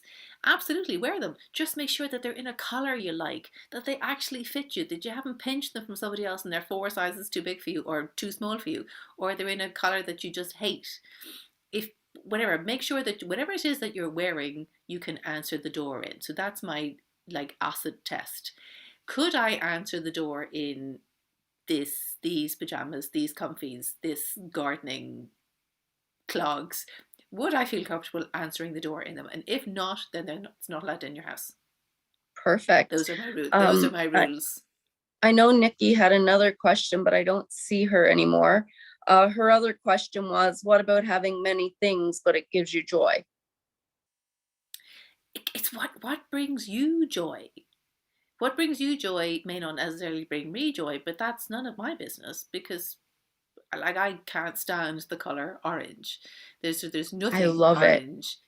It's some people love it, some people hate it. I can't stand it. So there's nothing orange in this house. I love purples. I like teals. You see the teals. I like teals. I like grey. See those colors behind me. So what brings you joy? This is a very personal process. Right.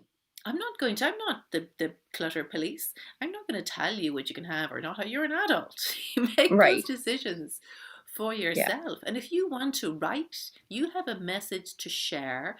It is your duty to go out and share it. And by not sharing it, you're just being really mean to other people. That's right. If you are on this journey, then share it. Share it. Sharing is caring. Sharing is fun. It is. It totally is. I've been an alcoholic for over 20 years. I've been about almost 6 months sober now. So I'm on a journey, and thank you. And I'm very public about it. on my Facebook feed. I'm recovering out loud because I Mhm. think there's such a stigma around alcoholism and people being alcoholics that they're ashamed and they're guilty and they don't want people to know. And I get that. I really do. But for me personally, I'm very public about it. And I had somebody tell me yesterday that I should keep it to myself. And I'm like, whoa, because she's like, Alcoholics Anonymous is just that, anonymous. And by you crowing about your wins on Facebook, she's like, I don't think that's very, I don't remember what she said. And I'm thinking, but that's why so many people are ashamed and so many people hide from it and so many people don't get the help they need to help Well, recover. it's anonymous in that, and I kind of get where she's coming from, but it's anonymous in that there is no judgment. Hmm. So it's a judgment-free place. Now, it works for some people. I know it doesn't work for other people there, but there's tons of different methods out Yeah. there. There's Alan Carr, there's Yeah. AA, there's a few others, there's like hypnosis, there's tons of methods. Yeah. Do you know what? It doesn't really matter what Yeah. method works. As long it as it's works for working. you, as long as it's Yeah. working for you, And I'm being very public absolutely. about it. And, I'm not ashamed of it. I think being an alcoholic and going through everything I went through is making me the person I am today and giving me such a message to share. Like you Absolutely. can heal from trauma, you can heal from abuse. You just got to release that. And like the lady before you was saying, you don't necessarily have to forgive the person, which I thought I had to do. And it was kind of holding me back. But I just have to forgive the situation and cut the person out, kind of thing. Or just, it made total sense. So I have a whole new outlook on that now. Do you And need to listen, forgive yourself? And that I'm not sure if you're familiar with the prayer, the Ho'oponopono. Please just don't no. ask me to spell it. It is. I'll just put it into this Ho'opo. Oh no, something, and it's Hawaiian, so that was a terrible spelling. But there's Okay. apostrophes in it. But it's a really short prayer, and it's I'm sorry. You'll hear a couple of different variations. I'm sorry. Please forgive me. Thank you. I love you. So I'm sorry. Like I'm really sorry that this whole situation came to pass. Please forgive me. Please forgive me for attracting this drama. Thank you. Thank you for sharing this message with me. I love you because love is probably one of the most powerful emotions, and love has the highest vibrational energy. So, Hmm. whenever kind of somebody or a situation has triggered you, it's I'm sorry, please forgive me, thank you, I love you, and just repeat that yourself over and over and over and over again. I like Or that. Simple. really simple. There's tons and tons of videos on YouTube. If you're familiar with Joe Vitale, love I've him or heard. hate him. Yeah, Yeah, I've love heard him of or hate him. them. He's a hypnotherapist. He does a lot of space clearing, and talks a lot about the Ho'oponopono. He gives tons of free content away on lots of YouTube videos. So you don't have to necessarily forgive the person, like ring them up and whatever, but you do need to release, which is slightly different, and you need to Yeah. forgive yourself for attracting that situation in the first place. So you always forgive yourself, because we are hardest on ourselves. If you spoke to yourself the way you talk to a friend, you'd have no friends. Or, yeah, I guess. True enough. And it's a constant process of releasing. Yeah. Just release, and surrounding yourself with things and people that bring you joy, and even surrounding yourself with a ball of energy in whatever color you like, I like and saying, that. okay, whatever that's meant for me will pass through, and anything that isn't meant for me will just simply fall away. I like that. Yeah. And it's a 2-minute daily practice. Doesn't have to be, we talked a lot about anchors. It doesn't have to be another thing. Like in the shower, you can be doing your tapping, or you can be doing your forgiveness work when you're emptying the dishwasher. You can be thinking about something else. You know, it can be while you're doing something else, while you're Yeah. doing this thing, you could be doing something else or playing I like nice when I'm in the music or shower, something. I imagine the water washing away negative energies and getting me all positive and fresh for the day, right? Yeah, So absolutely, absolutely. So it little was my things. It's the pleasure. little We went things. the little things. Yeah, we went a fraction over, but Yeah. I couldn't see that. I actually don't have any clocks in the house. But that's Um, okay. I think you were the last speaker today. So, that was I. and you've Okay. been amazing. Yeah. Learned so much from every speaker at this summit. It's just been an incredible couple of days. Nikki, did you have any questions? Well, Nikki is coming back. She must have gotten cut off, but I know she had a couple of questions as well for you. Just let her come in. She's connecting. There you go. Hi, Nikki. Welcome back. Did you have a couple of questions before she goes? Yes, I did. I'm so sorry. I put in the questions and something just happened on my, because I'm on my mobile and it just all disappeared and I couldn't get back That's what in. I thought. Yep. Yes, yes, I would like a couple of questions. And I Yeah, think far away. I did actually put them on the chat. And I think it was asking questions about, you know, if I have a lot of stuff. I have a lot of Yeah. clothes, I have lots of ornaments, only certain ornaments, but you know, certain things that I really like. And like you with mugs, I love glass goblets. I collect those, but not too many, but they're nice ones. But the thing is, I have a lot of stuff, but all of it brings me joy. So what do I do? Do I still declutter and get rid of it, or just keep a small Well, amount? if I do if have you a lot. like them, if you like them and you have space, well then, like, I'm not the clutter police. I'm not going to turn up on your doorstep and demand access to come in and, like, how No, many mugs do you have?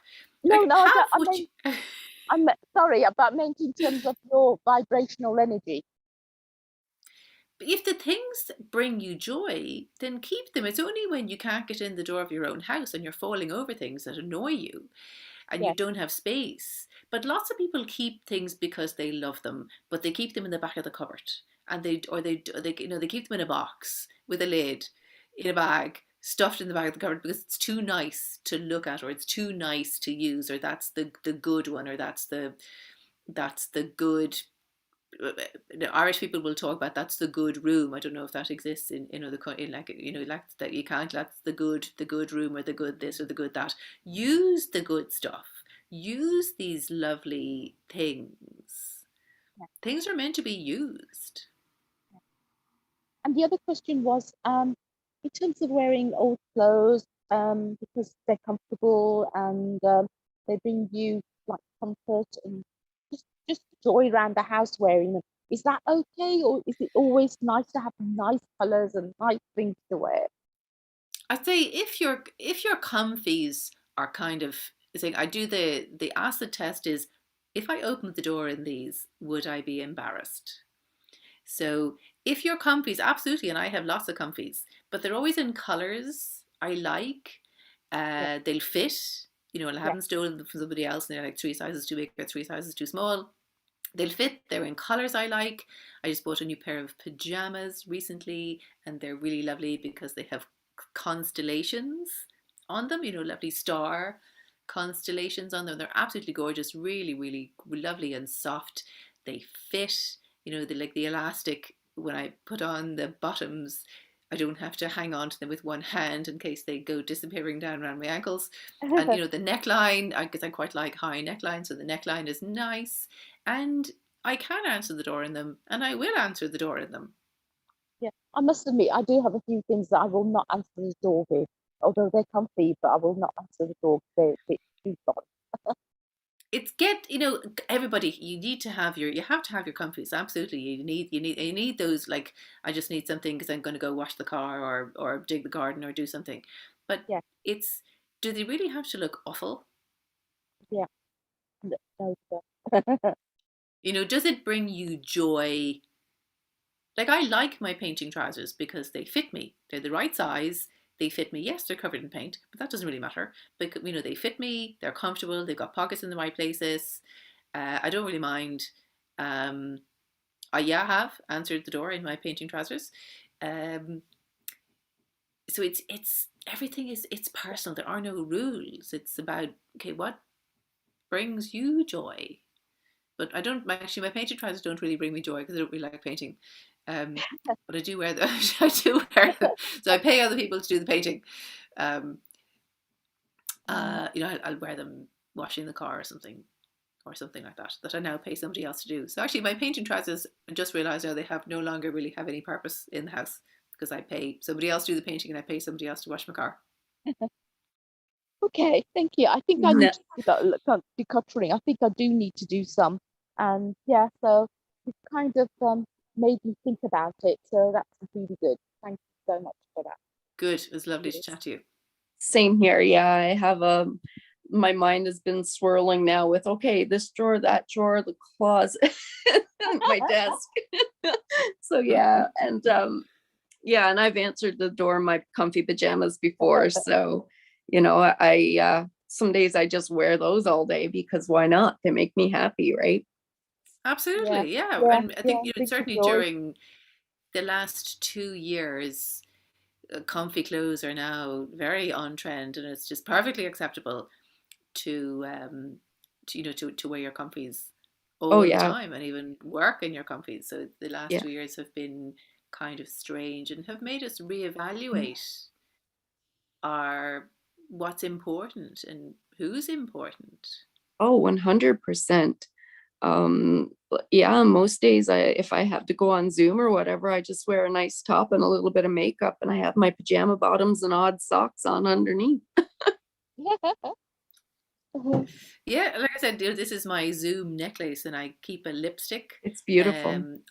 Thank you very much. I keep a lipstick on my desk, my Zoom lipstick, because I never really wear lipstick, just in case I'm ambushed and somebody wants me to switch on my camera frantically. I have to. So this makes it kind of just a boring t-shirt look Yeah, a that's bit more beautiful. presentable. Lovely. Mhm. Okay, thank you. Sarah, thank you very much. Sarah and Tammy and everybody, thank you very much for having me on. Thank you so much for joining us. It was incredible listening to you and got a lot of valuable information here. Yeah, Excellent. absolutely. Thank you so much. You're very welcome. I'm going off to declutter something. You do, you do that. Have a great Thank you. evening. Thank you very much. Bye-bye. Bye. Bye. Bye. Nikki, where are you from? You're in England? Yes, I am. I'm in Birmingham at the moment. Okay. I mean, I've studied and lived in London for a long time, but my hometown, where I was born and bred, is actually Birmingham in the West Oh, Midlands. very nice. Yeah. How about Okay. yourself? How I'm in about Ontario. I'm in Ontario, Canada. Oh, right. Okay, in Canada. I don't know Yeah. why I thought you were in the UK as well. Maybe the other lady, Sarah, is. So I just, Sarah is. yeah. Yeah. Oh, that's lovely. I've never been to Canada. Love to go. Love to go to Yeah. Canada. Oh yeah, it's beautiful here. It's cold now though, and everything's covered in snow where I am, but it's God. quite beautiful. Yeah. It's a bit. I was a speaker on the summit on Friday, but you had already gone when I did my thing. Oh, I'm so sorry. I had to Oh, go. that's okay. I had to deal with, and I felt so rude, and I thought, oh no, but I just had to go because I was already late, and I mean, I may not join the last one tonight. I have something I need to do. Well, And I think there's just a presentation that Sarah's going to be doing. I'm just holding fort for her while she gets home and sorted out. So I just figured we'd chat in the meantime, because normally this would be break, but I don't have the music background that she puts on. So I'm just gonna talk. you know what, Tammy? I mean, I wasn't meant to be on this last one, so I was gonna go on another Zoom thing, and it's a Ah, weekly thing. It's one of these. I've joined this special meditation, and it's a oh, lady very called nice. National, and Yeah.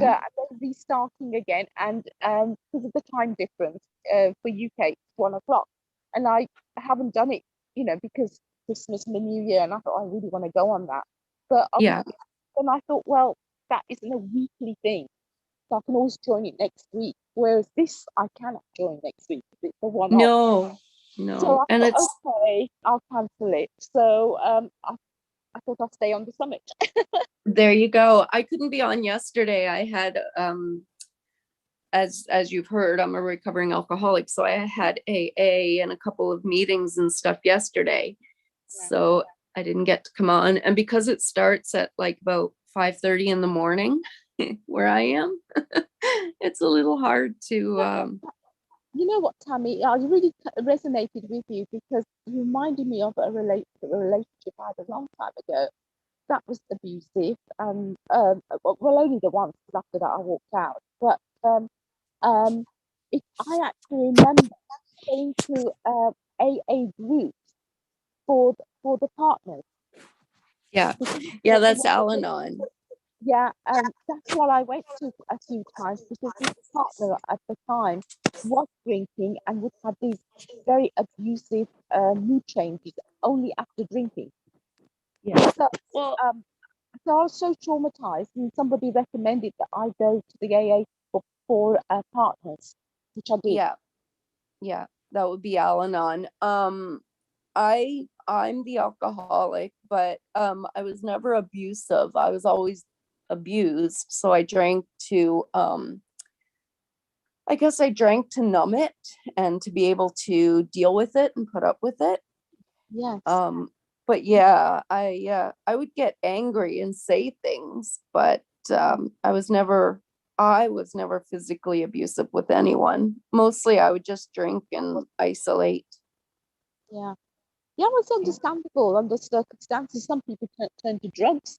Some people turn to some other avenue. It was understandable, totally understandable. Yeah. Um, And but the best thing is that you got out of it. That's the main thing. yeah. So and now I'm on my own and I'm making a life for myself. My last relationship, he kicked me out and practically left me with nothing except my own clothes and a computer. So I'm grateful for that. And I just got to build over, right? I think you're going a great direction. I was doing okay. I was fine, and then I think I have a place which is rented out, and I don't want to go back. And I actually went to work abroad. I came back and found and that I went to work abroad, Korea, South Korea, in science area, and I came back. I stayed with my family in Birmingham, and since then, that's about 5 years ago, my life has gone the way I wanted it to go, Yeah. and it just seems to have bad luck, bad luck. And then I met somebody, but that relationship is, I'm staying with them. Our relationship is not great, and we've Yeah. now come to the point where we feel we need to part. Because of the COVID, coronavirus, I'm still staying here, but we're friends. But it's not Yeah. ideal situation, and so I just feel like I need my own home. But I don't want to go back to my other home. But I'm just looking for direction and a new avenue, something wonderful to happen. So, I want to manifest it, something that's just the right home, the right area, the right town, the right place, or even the right country. I'm just looking to manifest that this year. That's the way I want to go at this moment. Yeah. I'm the same. I've been starting to manifest and learn new things and learn new positivity skills and things like that. So yeah, I get it. Like yeah, I think we're both meant to be here for a reason, right? Yes, We're both meant to meet. yeah, I think so. I felt that. And you know what, Tammy, I just feel that, all of us are doing a great start because it's January 22, so we're on the right path. I mean, I've just joined this Peak Fitness for 5 weeks, which is starting tomorrow. It's an introduction. It's free at the moment, but it's an introduction. And I thought, well, I need that motivation. And later on, I could join properly and pay if I need to. But at this moment, I just want to try different things just to get the momentum going in Yeah. my life. And I think if you both, like you and I are doing it and others do it, I think it'll be a great start to get somewhere. And by the end of this year, we should be on our path and enjoying our life. Can you imagine even a year from now if we came in and shared how far we've gone? Oh, that'd be fantastic. That Wouldn't would that be be nice? great. That would be Yeah. great. Okay, it looks Oh, like Sarah's back. you- Sarah, I will stop taking over for you here. I'll let you get back to your thing. Nice talking to you, Tammy. You too, Nikki. Very nice to meet you. Yes, Are you likewise. staying, Tammy? I am. I still have another hour before I have to get ready and go. So I've got Well, time. it's not an hour.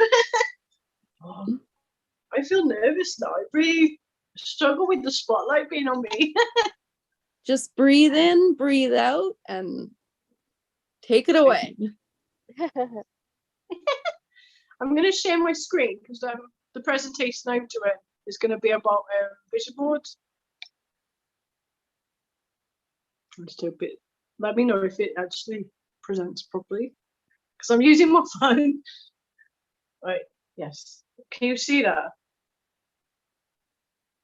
Can you see that, anyone? Yes, I can Yeah. see it. Yeah, I can see it too. yeah, I can see Yeah. it. Right. So this is, oh, bollocks.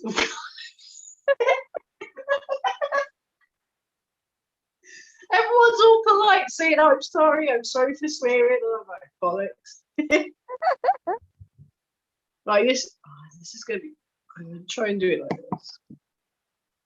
Yeah, as long as it don't be really fine. This is the Vision Board Masterclass. And hello, I'm Sarah Meredith, and I'm a Law of Attraction coach and helper.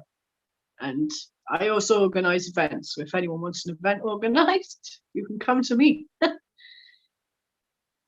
This vision board, I'm dyslexic too, so I've misread that.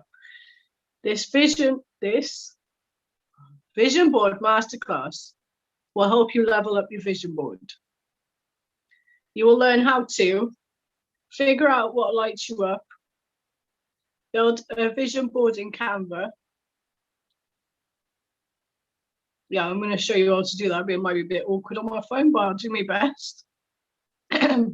Right, first, both of you, well, and anyone else that's watching, please tell me, what are you appreciating right now?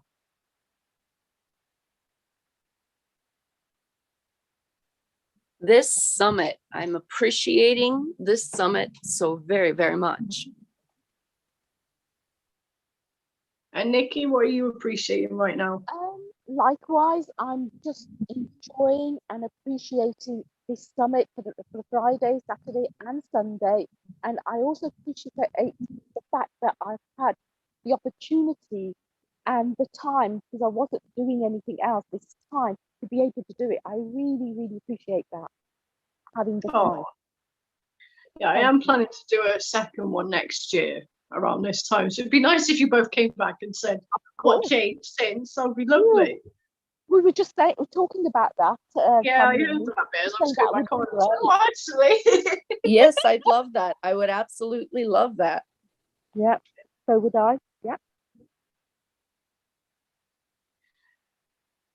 Right. First, we will go through a meditation to help us get into a relaxed state. But this meditation is going to come from my source, so it's not written down or anything. If we all just close our eyes.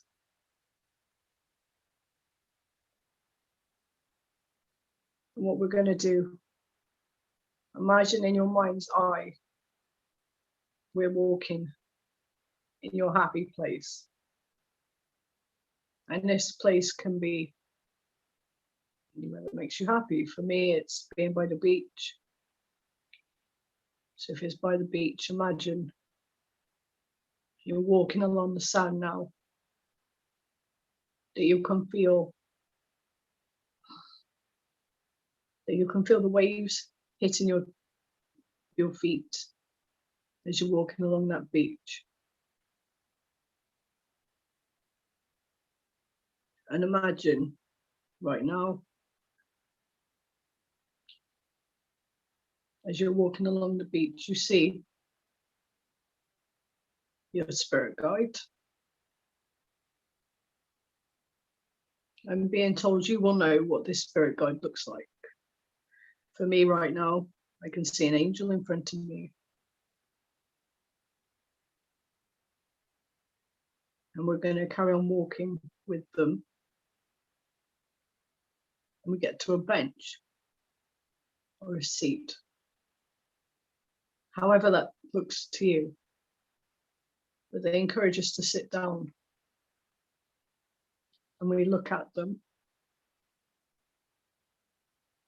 And they ask us, what do you want in this life? Because you can have anything you choose.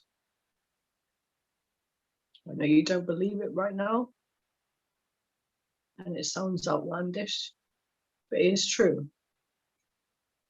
You can have anything you want.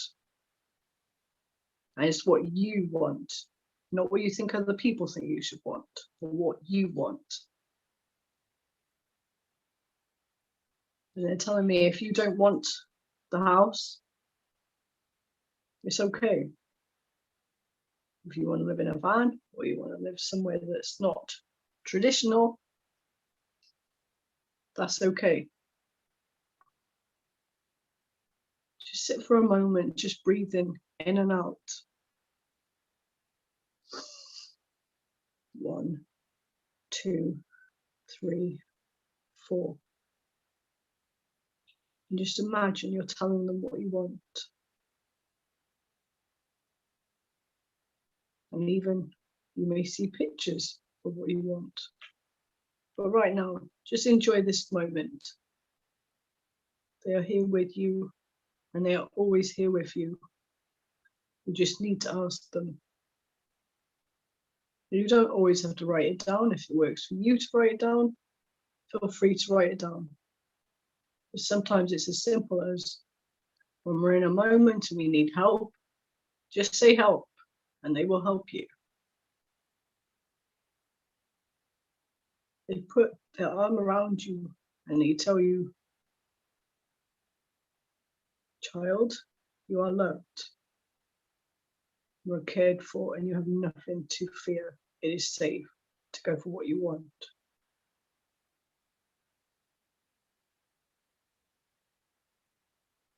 Let's just take a moment to digest our feelings.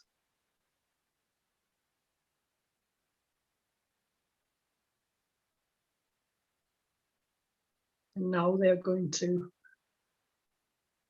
walk away just for now.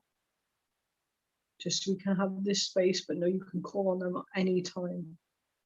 As you see them walk away, they're still with you. They're waving at you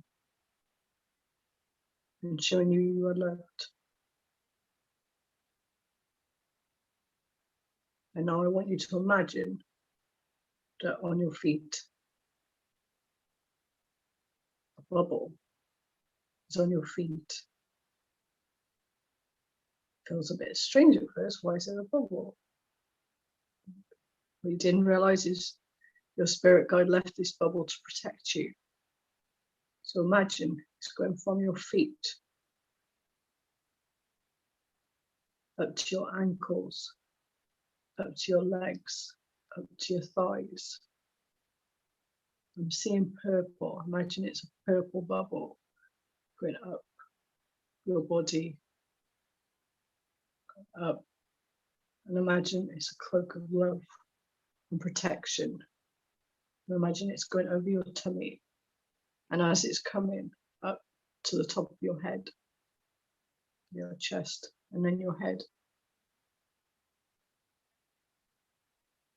it's also clearing any energies that are no longer yours. And remember, you can ask Michael to take those energies away permanently, or even just for today. It's okay for today, in this moment, for you to not have this worry. And imagine it's going over your head now, up to your head. And now you feel safe and loved and warm. And we're going to slowly start coming out of this meditation. Start counting back in your head from 10. 10, 9, 8, 7, 6. And when you come out, you're going to feel more relaxed than when you went in. 4, 3, 2, 1. And now you can open your eyes.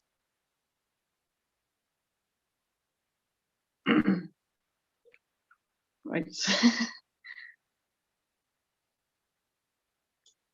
Manifestation is about getting on the same frequency of your desires.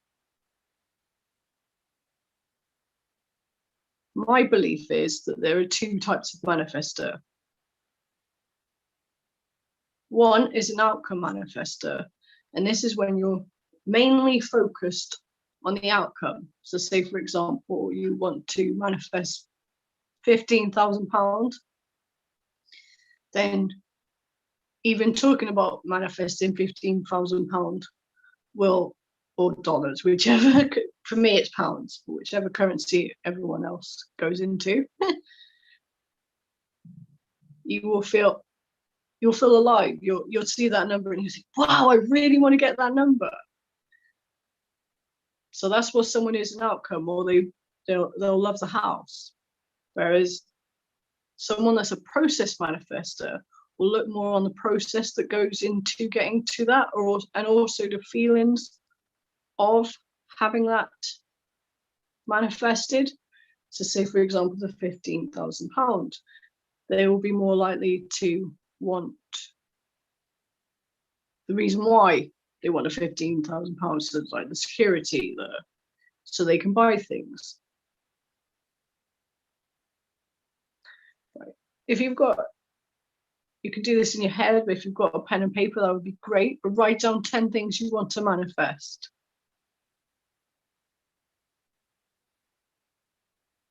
Are you both still with me? Yes, yeah. Yeah, just checking. Sorry, thank you. Yeah, write down 10 things you want to manifest. Sorry. I'm totally here. Making a mental list. Writing it down.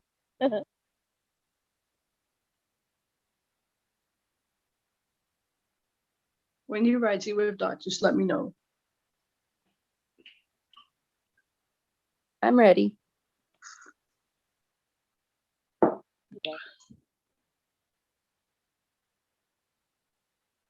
Are you ready, Nick? No, if you're writing down, I'm just sorry, I'll just sit here for a minute.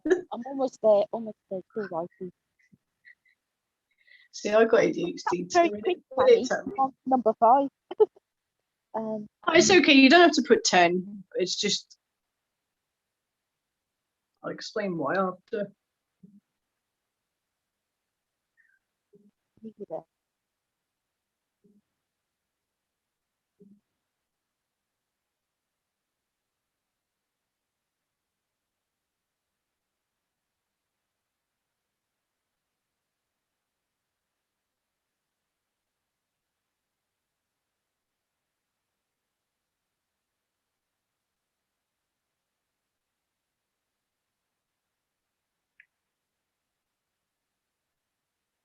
Okay, I'm there now. Right, okay. Right. Look through that list. And if any of it makes you start thinking on the how, or makes you feel, as I call it, yucky or stressed out, take it off your list. Hell no. All of mine makes me feel like I'm floating on a freaking cloud. Well, that's good. But even as you said in the meditation, sometimes what we do is we write down whatever people think we want or what we think we should want, and that can make us feel not good. Yeah, that makes sense. Yeah.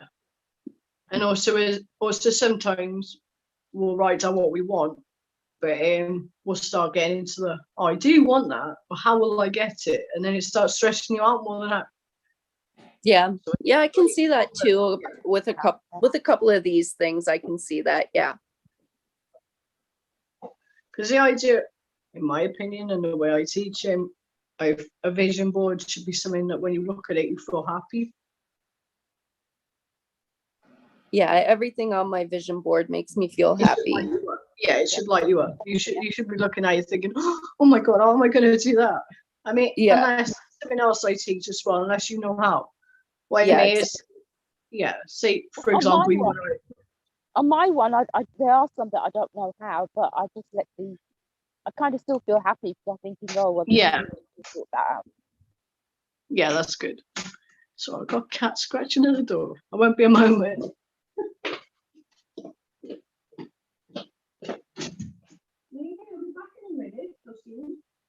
Oh.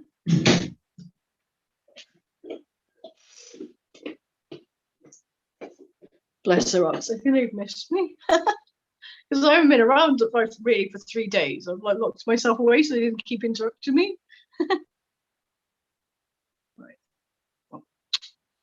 Right, now I'm going to go through the process of showing you how to do a vision board on Canva. But what I'm going to do is I'm going to stop sharing my screen for a minute, turn my video off, because I don't really want to show myself like, oh, my video is already off. Where is it? No, stop video. Share screen. Right. Have either of you got Canva or not?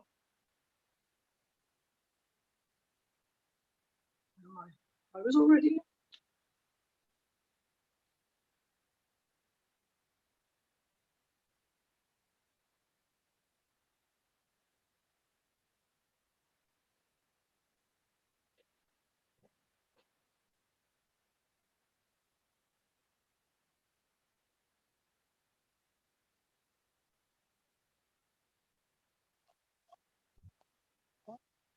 Sorry about this time. As I said, I didn't. Well, I know I'm going to be able to do it on my phone. It's just knowing what to press right now. I'm going to go for mobile video, even though it's not a video. It's just you can choose. It's just if you go for mobile video, you can then save it. Nope, that's not it.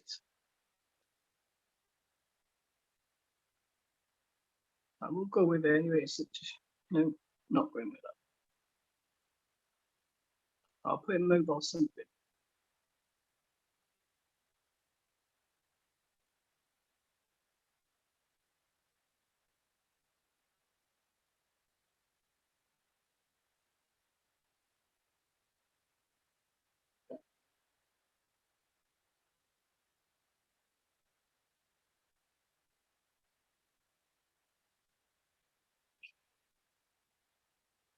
I'm going to go with a blank Instagram story. I mean, this is an example, so you'll find your own way. What I tend to do,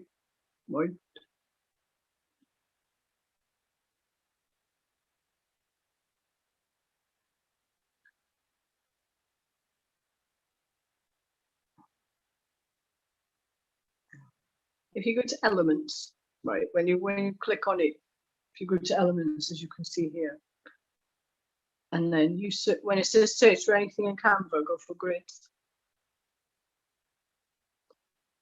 And what it'll do is it'll come up with these, which are a good start for a vision board.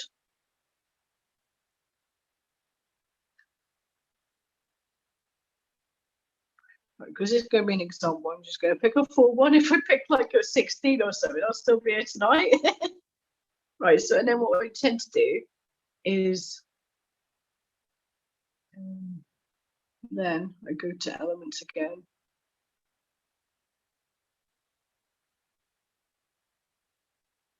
And for example, say I wanted to manifest more beach days, I could put beach.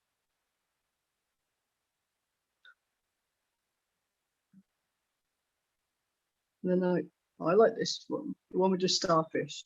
That's cute. And then I take that, I drag it.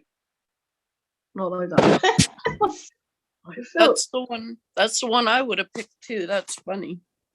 Is it? I heard you say it. You were like, oh, I like that one. Yep, I do. As you can see, you can drag it a long way. As you right on your phone, it would tend to be you'd have to hold it and drag it. Whereas if you're on a computer or a tablet, you know, if you're using it on a device like this, you would do it like this. So- Sarah, I was so sorry, I was interrupted. What site are you on? Pardon? What site are you on? 'Cause I was interrupted, so I missed. Oh, right, okay, so I was showing, it's okay, I was showing how to make a vision board in Canva. Oh, in Canva. Okay. Yeah, have you got Canva yourself? No, I haven't, but I just wanted to make a note of it. Thank you. It's okay. But I'll go back just to show you. I mean, it will be on a replay, but Yeah, that's fine. yeah, Yeah, that's fine. but I was just showing this. Yeah, so I've gone for beach. And say I don't want parties. I'm just using this as an example, just showing different pictures you can pick.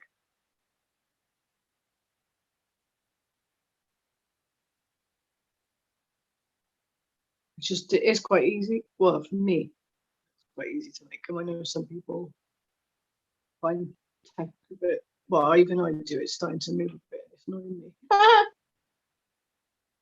But no, they say when you want to part a picture, you could just move it along to show it.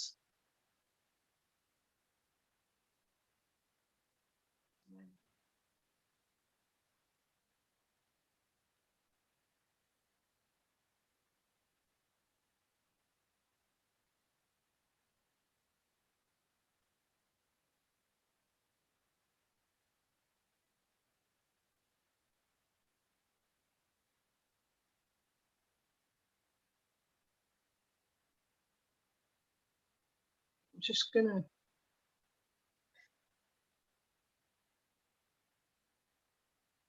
I want to show something from my gallery, but no, my look, there'll be something on it. I was like, no, don't want the world to see that. I just want to show, right. Oh my. Well, nothing there that no one's, you know what I mean? Probably just be cats anyway, no, but well, as in little cats, not. I'm going to stop the share for 1 minute, for a minute, because I want to show how to do a picture. But I want to look for a picture that's not.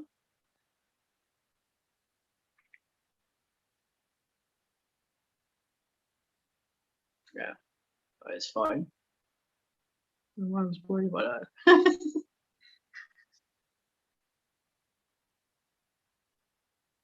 I did one of the presentations I did before on no, it's gonna Canva's fine. I'm gonna use I'll just show right, you can actually have it, although I've already done it, you can actually have it so you can attach Google Photos and Google Drives to Canva, which I think is really interesting. So I'm gonna use one of these pictures of this butterfly that showed up in my house the other day. Oh, it's beautiful, isn't it?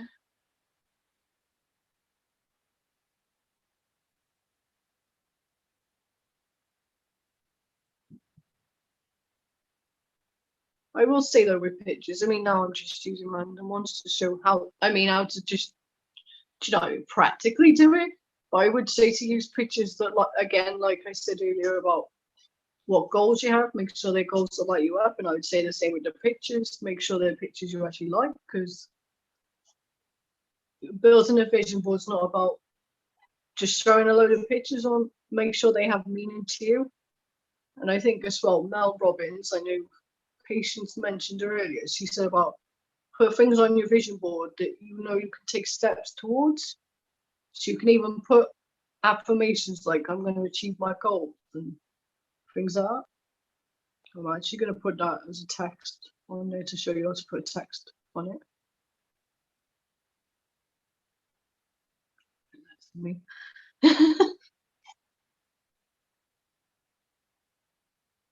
Right.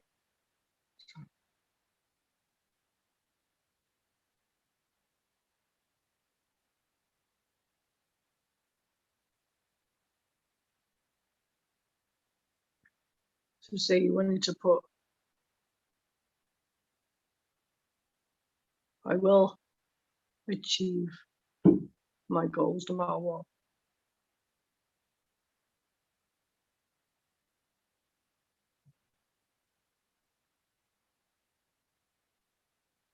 but you can shrink the size.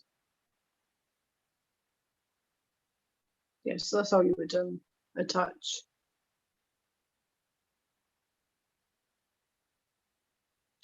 words to it. So I'm going to come out of this now because this was a demonstration as to how to do a vision board in Canva. They can be more, like I chose 4 because I didn't want to take all of our time putting loads of pictures on it. But I find doing them in Canva is useful, or if you don't use Canva, you can use other ways of doing it. It's just about getting what you want and also making sure what you want you feel aligned with to start.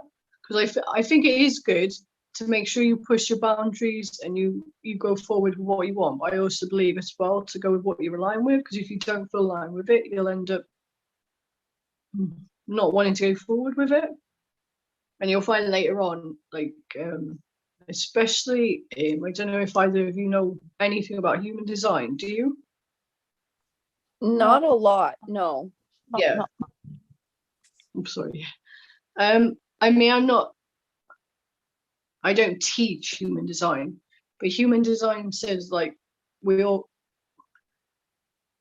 as Deborah was saying, similar to the soul contract. We all come here with a mission. We all come here with a plan, and that's part of the human design. So if you do things that are like against your design, it can actually deplete you rather than make you better. That's often, in my opinion, why people can be likely to get depression and anxiety and stuff. I realize it's not as simple as that, but it can also be. That makes sense though, and that's Yeah. what turned me into an alcoholic. I was going against what I really want in life. And Yeah. now that I'm going for it, I don't know if you've noticed, but even in the last 6 months, I feel lighter. I feel happier. I feel more calm. I know I'm going to get to my goals and I'm going to achieve everything on my vision board. Yeah. And I think something I said to, I think it was Laurie the other day, unfortunately, society nowadays makes us want to, tries to get us to a point where we're doing things we don't want to do in a society, in a way we don't want to do it. And then we wonder why we're depressed, 100%. Yeah. I mean, in the past with marriages, it was like, it's not so much now, but it still is a bit. It's still on some level. But if you married someone, you married them forever, even though you didn't, like, initially you probably loved them initially, but then after a while it was like, I want out of this. Or like me, when I got married the first time, I liked him as a person. I was doing it because of the religion I was in at the time, and I felt really like, no, I don't want to do it. Yeah, I did it anyway, thinking, eventually I'll feel okay about it, when I didn't. And then of course it ends up falling apart because it wasn't right. So I think it's about learning to listen to yourself and listen to what you actually do want. Yeah, and we always do know deep down, right? Yeah, like we always get that feeling if it's right or not. Yeah. And I think the thing is, it's when it feels wrong. Because I'm going to stop my share now. Like, I do think there's a difference between it feeling nerve-wracking and it feeling wrong. I mean, you know yourself, Tammy, I said I was scared of doing this summit and it feels like getting married again. Do you remember? Yep. But the summit was great. Yeah, exactly. So I think it's all right to like push through nerves and push through fear, but not. Well, Tony always tells us, if it doesn't scare us, go bigger. Yeah.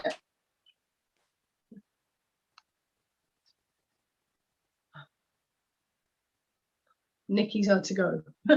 Yeah, she had to go. Oh, bless her. I have to go shortly too, but yeah, I have my vision board. I pulled it out of my closet the other day when the other lady was talking about vision boards, and I'm like, well, I made mine, and because I didn't get everything within 2 weeks, I put it in the closet. But you were, because something I also teach as well. I teach about journaling what your ideal day is, what your perfect day is. How would it look? Yeah. you know what I mean? If you were that version of yourself, how would it look? Would you want, like, I think as Tony said this yesterday on his talk, that if you would not do this with all the money in the world, let it go. It's And so what- hard. yeah. Exactly. True enough. And that's the point I've been getting at lately. It's just like, Yeah. no, I'm gonna do what I want and I'm gonna do it my way. Well, no, the ways I'm learning, right? Yeah, of Like course. I'm learning new ways of doing things, and I'm learning how to manifest, and I'm learning meditation even more than I did before. And I'm learning how to let anger go. Like, Mhm. you know, if something really pisses me off, instead of reacting in that moment, I'll step back, I'll breathe, I'll process it, Yes. and then go forward. Because if I'm angry and I react right away, I'm probably going to say or do things that I'm going to regret. Yeah. Right. I did so much of that when I was drinking. So now I'm learning to just breathe, step back, let it sit, you know, move on. Contact people, because you know sometimes there's that urge to contact someone and you're not sure if you want to go there again. And Yeah. I think I give myself a window, like 2 days, 2 weeks, whatever. Or, you know, if I And feel if like you- this in a week's time, then go for it, because it can always Yeah. wait a week. I mean, I know we're not promised tomorrow, I get that, but No. I think a lot of decisions can wait a couple of days. Yes. Especially Yeah, like, unless it is something you should jump into, because I think sometimes, like with this summit, as you know, 2 months ago I messaged in our group, I think I should do a summit.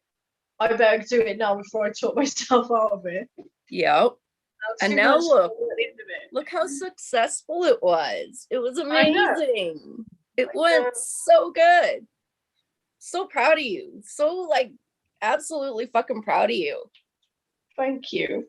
This was incredible. I missed yesterday because I had a lot of things to do, and I soon got to go get ready and head out again today. But I'm so glad I could help you out. Yes, It thank was you so much for phenomenal. helping. Yeah. Well, I'm I gonna- think I think I was here for the speakers I needed to hear. Like Yes. Friday blew my mind, and the speakers this morning, I learned so much from them that once I get back from my meetings this afternoon, I am certainly going to put a lot of those things into action and just continue on. Like the decluttering, that's going to take me a little while, because with my health and my muscle issues, I can only do a little bit at a time, but like one drawer at a time, right? yes. Go from there. Yeah. And so- And I have my vision board. My vision board is now on my desk, so I get to look at it all day, every day. You know, my public speaking, it's on there. My little cooking show is on there. The house I want by the beach, you know, all that's there. So it's all simple stuff, but it's not just what society thinks I should have. Right now, it's what I want. It's Yes. what I'm working towards. Fuck society. They've only ever led me wrong up to this point in my life. Oh, So zero. I am going to be me now, and I'm going to live outside that fucking box that I was put into, and I'm Mhm. going to do my thing. Yeah, I have coaches as well. Tony and Amanda, they're helping me through like so much stuff and teaching me how to get my business up and running so that I can reach everything on my vision board. Yes. Yeah. I think it would be nice if next year people come back on and say, yep, it worked. Or Yeah. A year from now, can you imagine the change in all of us? Like how much Yeah. further in life we'll be? Right. I know, But we're think- so aligned. We're so aligned that we're going to still be friends. Like we're going to be friends. We're going to meet one day too, because travel is on my vision board. So we will meet one day. well, one day I do want to make, because I want this to be like, you know, become a thing, a regular An thing. in-person summit. Yes, I do want it to be an in-person summit. Whether it's next year or the year after, I don't know. That would be amazing. Yeah. Amazing. So, Okay. but this was phenomenal, my love. Did you have anything else to add? I'm gonna go I just start getting wanted to say ready. that I agree with what Bianca said at some point when she was saying about her vision board and how it's okay to take things off. So I'm saying as well that, because we're saying, oh, wouldn't it be nice if in a year's time we come back and it's all changed? Like, it's okay if it doesn't, you know what I mean? It's okay if you decide, actually, like, I'm not saying you will say this, but if you decide, you know what, fuck it, I don't want to do a book. Why do I want to do that? It's okay. I'm not saying you're going to say that, but you know what I mean? Yeah, but yeah, I sometimes get what you're we have to saying. try things- Yeah. We have to try things out too, don't we? We have to try whether Oh yeah. it worked. Yeah, exactly. But yeah, I'm finally for once in my life clear on my vision and my goals and what I want. But I can only work towards them one day at a time, because if I think too far ahead in the future, I get overwhelmed, and overwhelm stresses me out. Stress makes me drink. So I'm trying to avoid that. Maybe you are a generator then, because a generator tends to be more likely somebody that responds to life, as in opportunities come and you choose them or reject them. So maybe look into it and see if you are. Yeah, that could be it. I'm a generator. Yeah. Well, Natalie said that she had a feeling I was a cosmic soul accelerator or something. Can't remember what it said. And when I did the quiz, that's exactly what I am. I'm like, oh my God. And then I was reading it. I was reading the description of what it is, and I'm like, oh, holy fuck, that's exactly me. Yeah. So that was good. It's all been good. I'm gonna have to watch the replay during the week of yesterday's stuff, but everything else I've seen. So I'm so happy. And I so just want happy I to got to be a part of this. if you want to help me close down, but I just want to say thank you to everybody that's attended and everyone that done the presentations and everyone that's going to watch this in the future. Thank you very much. Because this will be going out to other people, people that couldn't come or didn't want to come or whatever. Totally. I will say, follow your joy. That's how I would like to end this. Yes. Isn't it? Follow your joy. If you follow your joy, you can't go wrong. 100%. Thank you, my love, for letting me be a part of this. I've loved it. Thank you. Me too. Bye-bye. Bye.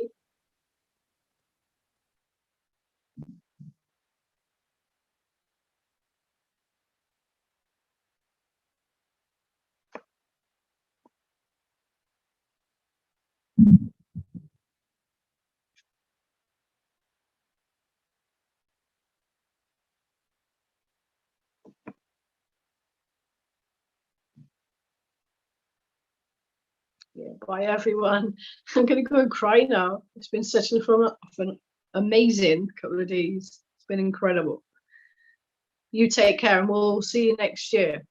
Bye.